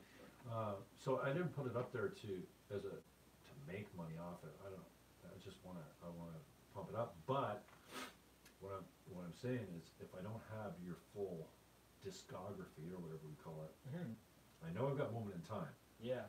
Because I have that physical CD. Like, I bought that one. Yeah, show. I remember that. So I know I've got that one, but I might have to get some hard copies. I don't think I've got Aesthetic Sound. Yeah, I can get you one. I love it. Yeah, I love if you played some Nico's newer on that stuff one too, eh? Nico's on every project I've ever done. And that's one of the main things is that. So Nico's like my best friend. Like Nico's the guy. Like he's a legend. Like in my eyes. Like he's a year younger than me, but Good he feels family, like he's man. 25 years like ahead of me. But no, one of the main things is like I will always have Nico on the project. It doesn't matter where it is, when it is. If I have to fly to, he's Who's on that? tour. This is Devin Baldwin. This is a sample, but she's a great pop singer from the Bay, from Oakland. She's amazing. But the main thing is like, yeah, Nico is like, even if I have to fly to New Zealand because he's on tour, I'll get the vocals from him because I need him on that project, just as like a respect thing. Like, He's on tour in New Zealand? no, I'm saying in 20 years when he is, it doesn't matter. Like, whatever album I'm on, I will always get him to do something because just out of respect, like, he's my brother. Like I got to. I haven't heard this song in a while. Alana? Oh, Alina Baraz. Yeah, Baraz. she's an amazing singer too. She's that's the thing. It's funny. Like there's a Beastie Boys album, Paul's Boutique, that's just samples. That's what these two projects are like. Like they're just sample me rapping on different beats and people's names and really mixtape, like really what a mixtape culture was and is still. So I was really honing in on that. But yeah, it's funny. I haven't heard a lot of these songs in a long time. It's funny. Yeah, Here to Stay is the #1 listened to track there. Here Stays a cool song. Oh no. Runaway. Runaway's a cool song, yeah. Runaway's a good one too, I think. I missed these ones because I was scrolled down. Oh, no worries. Runaway was track 2 on Aesthetic Sound. Yeah, Yeah. it was like the first song. The first track on Aesthetic Sound was a skit. But this Yeah, is it's like, the #1 listened to track on this album. That's This awesome. in SoundCloud. yeah. It's weird because people really like this one. It wasn't like one of the singles or anything. I was just like, this is how I started the album off. But this is BB Rexa, who has a song with Florida Drake Line right now, Jeezy. But yeah, Halsey's on this project. Like, there's a lot of like different artists that are just kind of all over the place, but I love it. It's just like it's my little. I don't know. It's like I'm collabing with these artists that I've never met yet, but it kind of feels like I have, you know. Let's collab, man. Let's work. Let's grind. Rise and grind. Let's get it. But yeah, this was a cool song too. I remember doing this song. Got some good bass beats.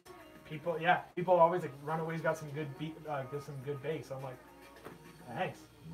You can't hear it on the speakers here, but you know it's there. Yeah. All right, I'm gonna cut you loose soon. It's just to respect your time and No rush. Daytona 500's coming up, and we can only bore people for so much longer. Anyways, I'm really proud of you, man. Thank you very much, man. I appreciate it a lot.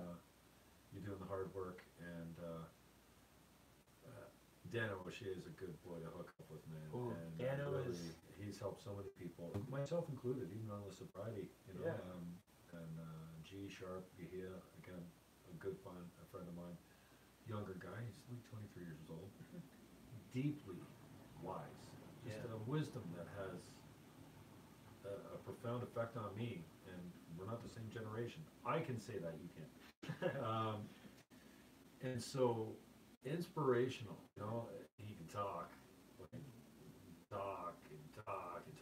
but he's got a great heart. He actually cares about people, and this mentoring comes very naturally to him.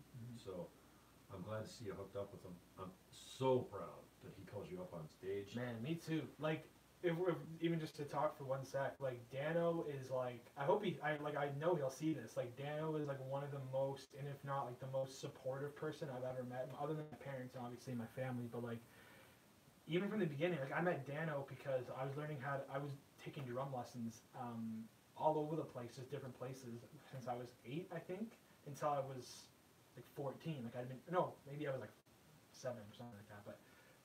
Taking drum lessons, then one day my teacher who I had was like, oh, he quit for some reason. I'm like, okay, and I'm like, we're just gonna have this guy come in for a few days and teach drums in Music City on Lake. A scrub fill-in. They were like, yeah, he's just gonna come, and I was like, okay, cool. And he was like super cool, and he was like, yeah, I'm just gonna start. Like he started working there for a bit, for like a few years. I was going every week for an hour with Dano, and it's playing the drums versus talking way became more than drums. Like I would sit down on a drum set and I wouldn't even pick up the sticks. I'd be like, what's new? And we just chat about music, and man, we're playing this show. I remember he first told me like my son, like this band called My Son Hurricane. We're kind of doing some stuff right now.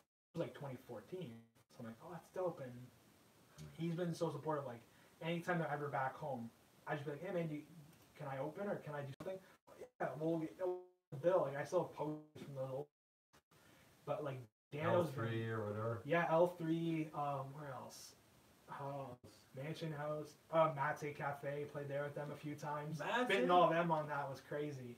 But I remember like literally like my whole career. I remember even, you know what's funny? I remember telling Dano, I was like, I think I'm gonna start doing rap, and he's like, really? And I was like, I think I might start doing. And he's like, do it. Like let's like of course. And then I went and bought equipment from Music City and like started bringing it home. But Dano was like. You know, and anytime I'm like, hey man, what do you think of this? We went to, what was it called? Clarksburg, Ontario, which is like just around north of Guelph. And I was like, hey, can I like intern for you for the summer last summer? And he's like, yeah, we're gonna go to Clarksburg. You want to come and you can just open up? And I was like, sure. And like, shit. I was like, so he's like one of the guys that I like eternally like. I remember even writing on all my whenever I put out a CD. I bet it's still on that Moment in Time CD. Shout out all my like thank yous was Dano O'Shea. Like he's the guy that really made me do this and has supported me in every single way. Anytime I put out a project, he listens to it. He supports it. Like he criticizes it.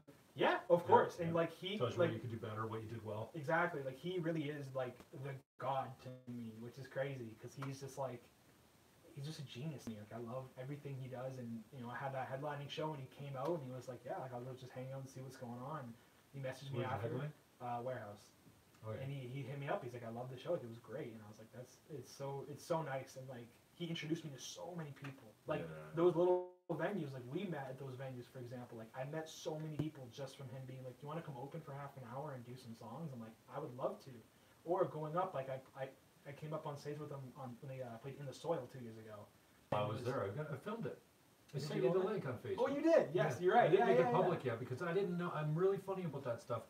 And I don't ever want to put something up that you go, fucking take that down. I don't want anyone to see that. Don't you know I was sick that day or something? Yeah, like, blah, blah, blah. It's a dangerous So, and then I did that about a year ago. I just found it. I'm like, oh, shit, I wonder if this kid even knows this existed. Yeah. So I uploaded it. I'm like, hey, I've never seen it. Yeah. Yeah, but it's private. Yeah. Nobody else. It's an unlisted track anyways. But still, but I remember. I'll make it public if you give me permission. Sure, of course, yeah. I remember though he was like, yo, I literally went with my dad and I was like, let's just watch the show because it's gonna be cool. And do you have any idea how many people were there? I don't remember. It was a few hundred. It was in the tent on James Street, right? Yeah, exactly. Yeah, so I remember I was there and they're doing Pigeon Park is a song I always go up and do it with, and they're like, Everett, come up, and I was like, okay, and I walk up on stage, and just the fact that like, and Jacob's amazing too. Oh, but they're just like one of my favorite kids. Man. Yeah, he's such a nice boy. He's a nice guy, and I talked to Dano, just like walked up, he's like, yeah, just like do it. It was cool, and then we played at Lee's Palace 3-4 months ago, and the same thing. Like I was. They're going back. They're going back with Revive the Rose, which is gonna be a great show. I'm gonna try. Colonico's band.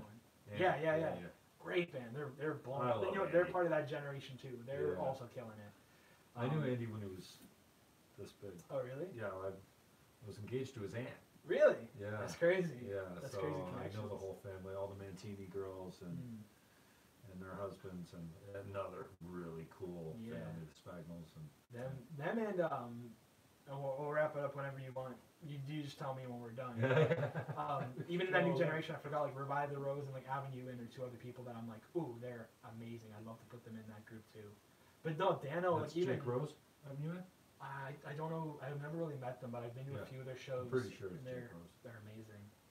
But I remember I went up on stage in the Soil, and Dano was just like, "You got it, like go for it." And I was like, a few hundred people, and I was like, "Let's freestyle." Okay, cool. And even when we played Lee's Palace, it was just kind of like, "Yo, let's go!" Like, I was like, "Yo, can I come up on stage?" He's like, "Yeah, let's go!" Like, of course. Like, he's so supportive. He's amazing. So, I guess I'm with Dano all day. He's my guy. Yeah, I know. It's funny because they are comparing Dano and Jacob, two super nice guys, but in totally different ways. Yeah, for sure. Jacob is just.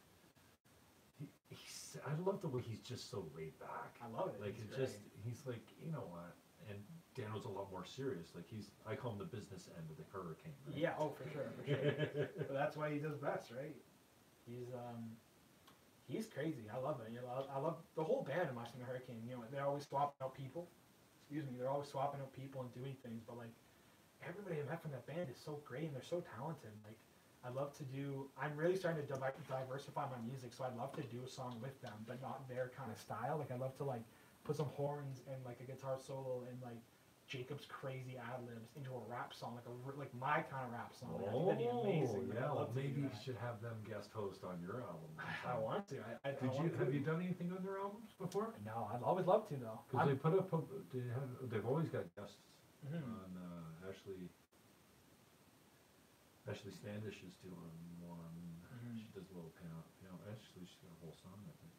And yeah, so you'll get there, man. I'd love to. Anytime anybody wants to ask me for a feature, and that kind of goes to anybody. Like I interact with people, and I try not to be this person when they're like, "Yeah, man, like I got this song. If you want to feature, it's like $200.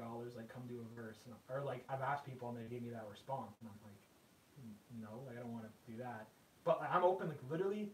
Anybody that wants a verse, and that's why I think, and Jessica mentioned it, like I'd love to do stuff with Jessica because she's so not my genre, but I still listen. I love her new song. She can't figure out a fucking genre. Her genre changes every week. Her new song though, Underdog. I can't get it out of my head. I listened to it once. I can't really like. Again, that's not my genre either. But I listened to the song. It's killer. It's so embarrassing when you're going around. Underdog. Yeah, I know. It's so good. Last night I'm rolling with Matthew, and his songs are stuck in my head. So you know how you sing them out loud, you get an earworm. Well, it's his song. Yeah, and he's with you, and he's like, "Yo, thanks." It's so embarrassing. And same with Jessica. Like, I like the song. It's I'm proud of her. She did great, but it got stuck in my head to the point that that's how you know it's good. Yeah, that's how you know. But like, and it's not my genre. It's just not. But it's kind of becoming my genre though. I like 80s synth pop stuff. Oh, so do I. Yeah. But I don't know. I haven't heard it enough. But the first time I heard it, I was just so surprised that it stuck. Yeah. So I got a Mice on the Hurricane. It's a parade, but I thought this was just of you. It might be the whole song. Maybe you're at the end of it. I think I was the second or third guest verse on that. So Jack Shit was there. I think so. I think Jack Shit was there. Oh yeah, here you are coming. Is this you coming on stage now? I have the Canadian tuxedo on. I didn't go on until Pigeon Park though. I might be like. Oh no, I don't know where that clip is at because I don't think this is it. And I think I tagged you. I think I put your name on it. This is just the parade. Oh, it's okay. I got a clip of it on Instagram anyway. Oh, do you? Yeah. But no, like from a different shot. My dad just like filmed it. Oh, okay. Like perfect.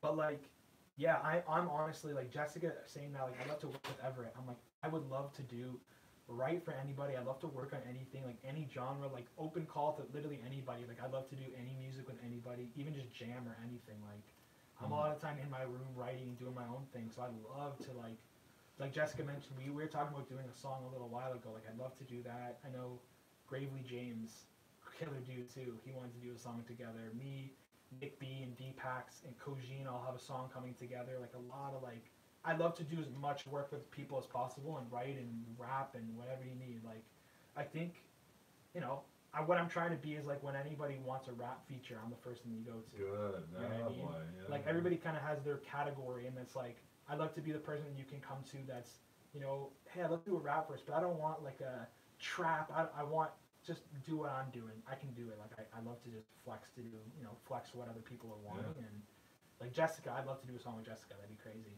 Or Valerie, you know, she's on my songs, but I'd love to do one of hers. And I'm always down to give a guest feature. But My Son the Hurricane, you know, that's a good checkpoint to put on the list. Love to be on a song of theirs. Oh, here it is, and it's unlisted. And it just says MSTH Champion. Yeah, I think that's it. So that's not the first time you're on stage with them. No. I've been on stage with them since 14, 15. Yeah, this is, the first four lines are recording too. Yeah. First four lines are written and everything else is freestyle. Yeah, this is where freestyle comes in.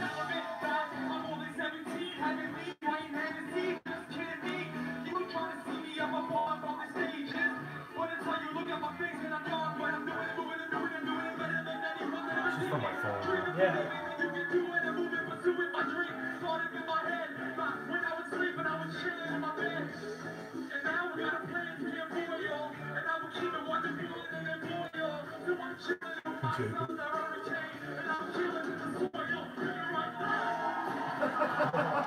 Yeah, people liked it. I was like, oh, cool.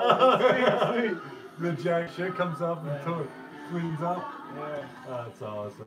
Yeah, I really am grateful to Dano and that whole band for like everything. Like they really threw me into the culture of knowing local artists and meeting people. And yeah, like I met Theater Chris through them, who I ended up recording with Jay. Like I've met so many different people that I ended up working with, and they're crazy. They're amazing. Jay's a good man too. Jay's I had him over the other day. I gotta play this for you. This has never been done. And Jack Shit's nice too. I forgot about him. Oh, he's so nice. I love Jack He's Shit. a nice guy. And some new stuff coming from those two, eh? From Jack Shit and Jay. Is it Batty or Beatty? I say Beatty. Beatty? I'm not really sure, but Yeah, it's Beatty. dope. Well, I'd love to see what they got cooking up too. Yeah, and then there's some really cool stuff coming from Jacob and My Son the Hurricane, obviously. Yeah, the new and album. stuff like that. But Ride the Bullet. I Go don't wanna- pre-order that. yeah, Go cop baby, ride the bullet. that. I love it. Where was I going again? You were pulling up something, I think. Yeah. Oh, it's all good. Oh yeah, Beatty. Yeah. So, I love the rock stars, but I love the, like, they're my friends, right? Like, I can call Beatty and go, fuck, dude, like, I'm working on this thing, I need your help. Come over for a few hours, I'll cook you something to eat, and we'll hang, and we'll kind of work through it. So, I told him, well, I don't have an intro for the show. I mean, I don't do many edits at all. Like, this is up, it'll go up live, there's no edits. I might put some titles up or put your website or your Twitter handle or something like when that. you're gonna put it up?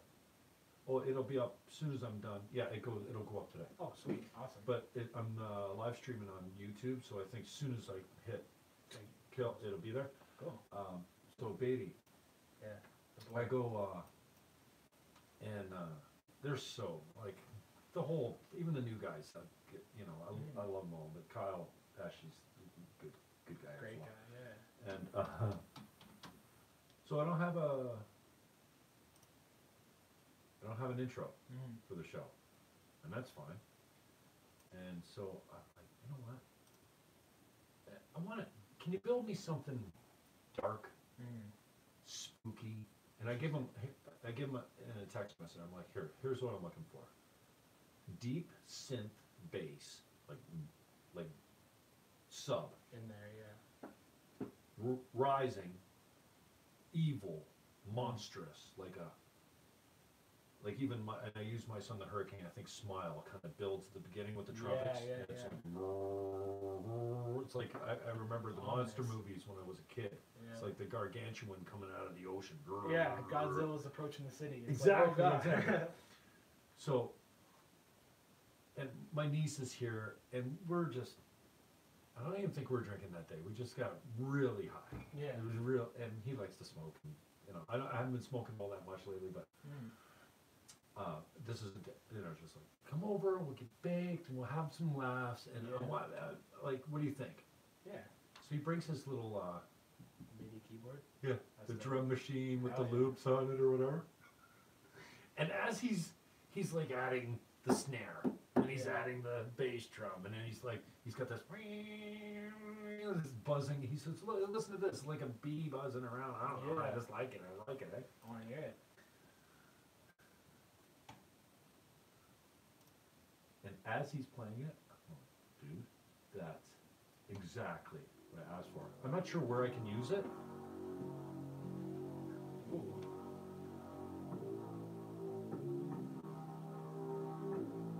It's like a slasher movie. It's an intro to an album. I'm like, dude, this can't be the opening for my song, of my show, because it's too dark. But where am I going to use it? It's exactly, he called it a deep dark hole. Yeah.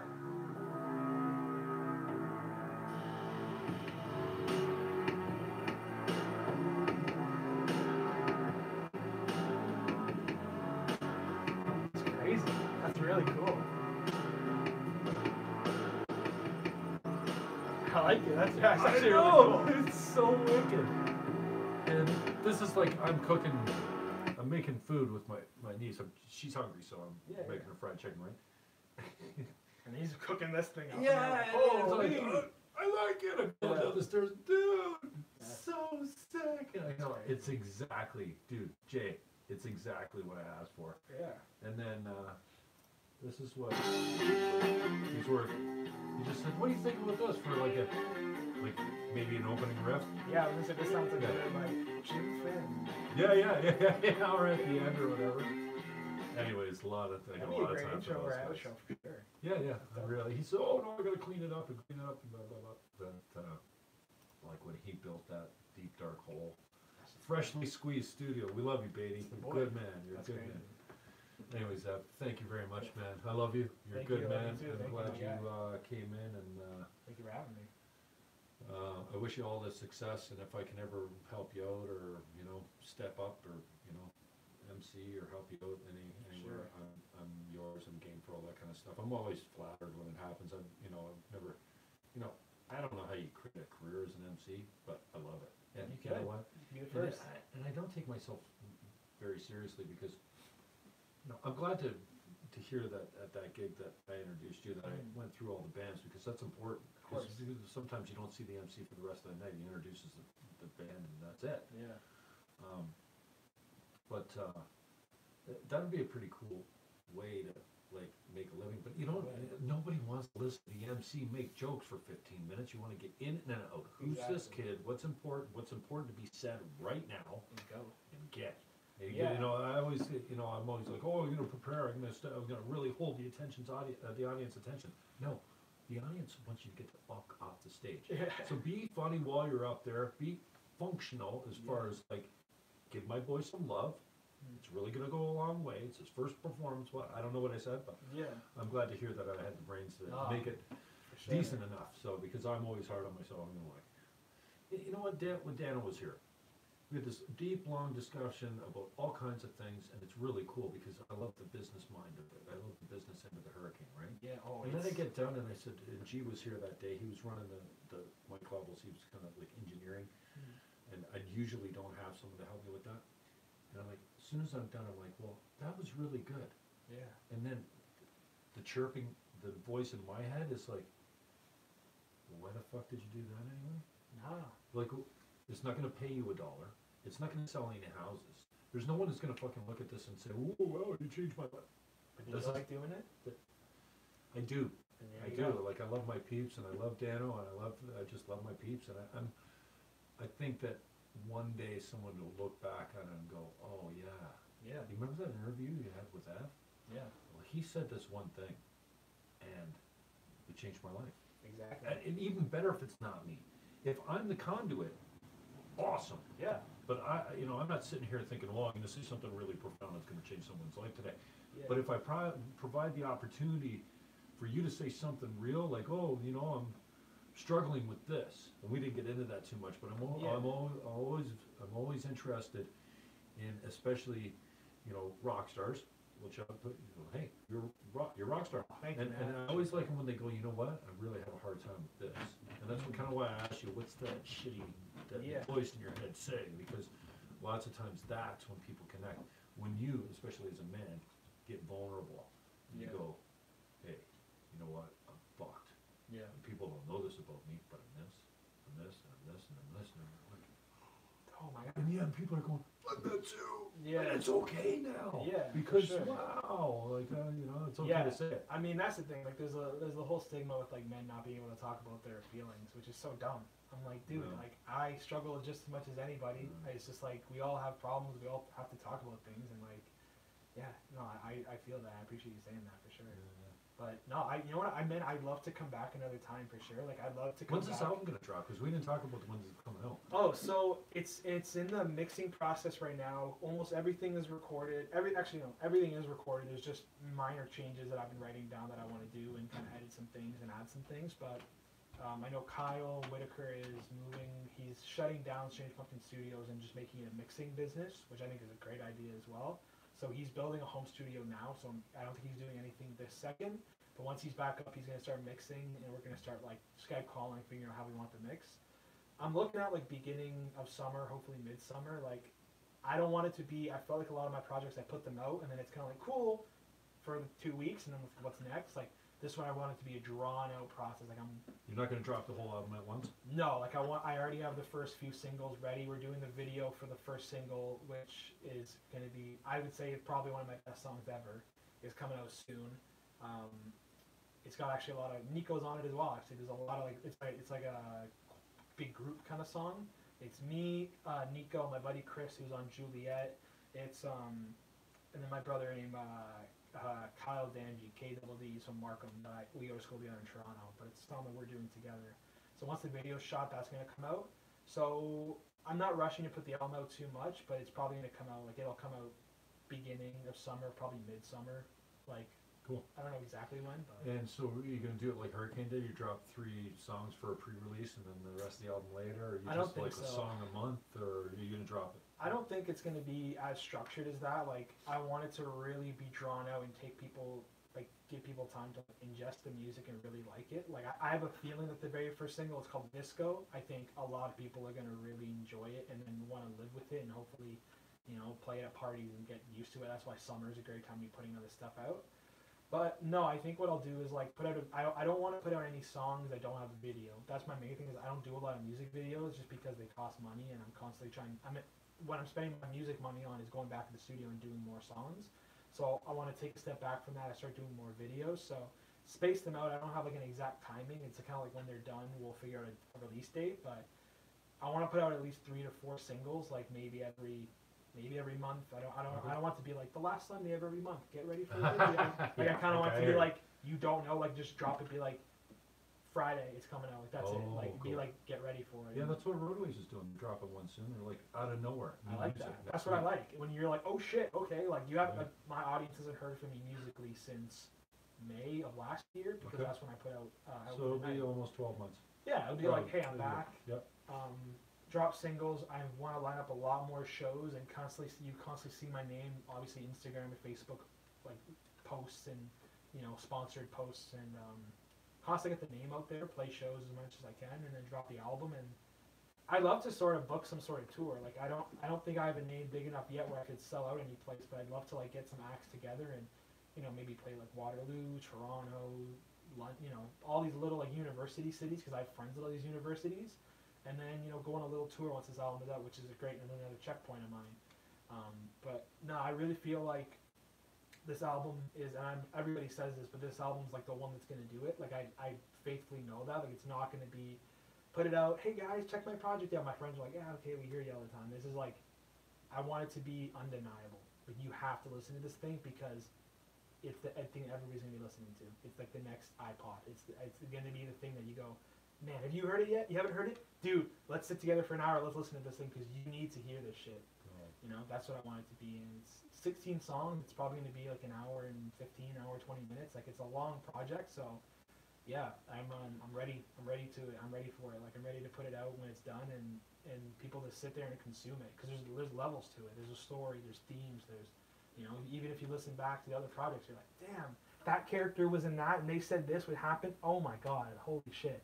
Like, there's a level. It's like Good Kid, Mad City. It's Kendrick Lamar's masterpiece that you gotta listen to it a few times to get it. So I'm ready. I've been writing it since September of 2017. I gave myself a window of September to April 2017, just like my first year of university, and write it. And only other one song is written that wasn't in that time frame, but everything it's been written, it's been made, it's gone through a lot of different changes, and yeah, it's the one that people are gonna like. Is weirdly enough, people are gonna take me seriously after this one. It's the one that people are like, man, fuck, yeah. Now, if the last 4 wasn't enough for you, this are you still not sure after this? Like, are you still not sure you want to support? Because this is the one that's gonna make you support. You know. Cool, man. Yeah. You want to do a battle rap on the way out? Battle rap? I don't know. Something. You got some bars? Oh, you need beats? I'm good. You got some bars? No, you mean what's bars? You like got lines? You lyrics? got lyrics? No. I was just I was gonna say, well, I'll put you on the spot, and you got a couple of lines that you've already got that your go-to. Then maybe you can invent on the fly something about the Jim Fannon show. The Jim Fannon. And if you want to say no, that's cool. No. Let me.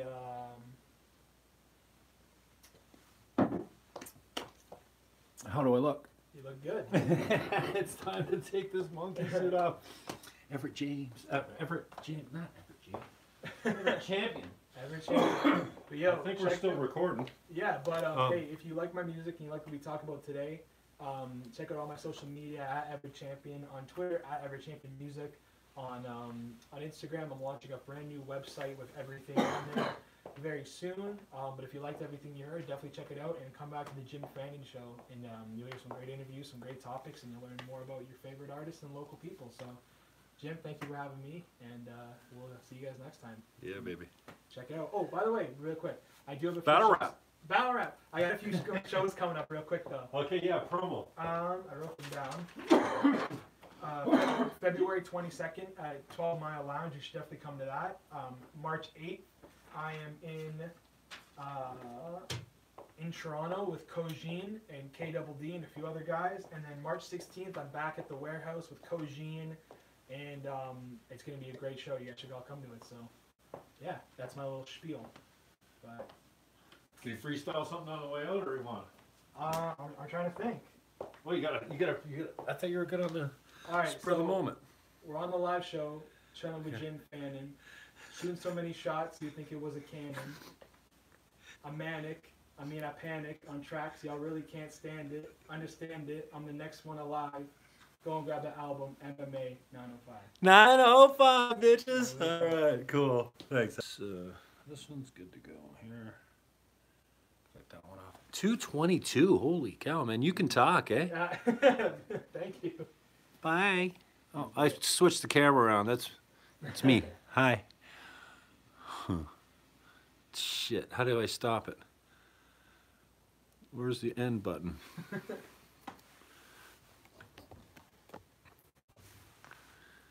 X?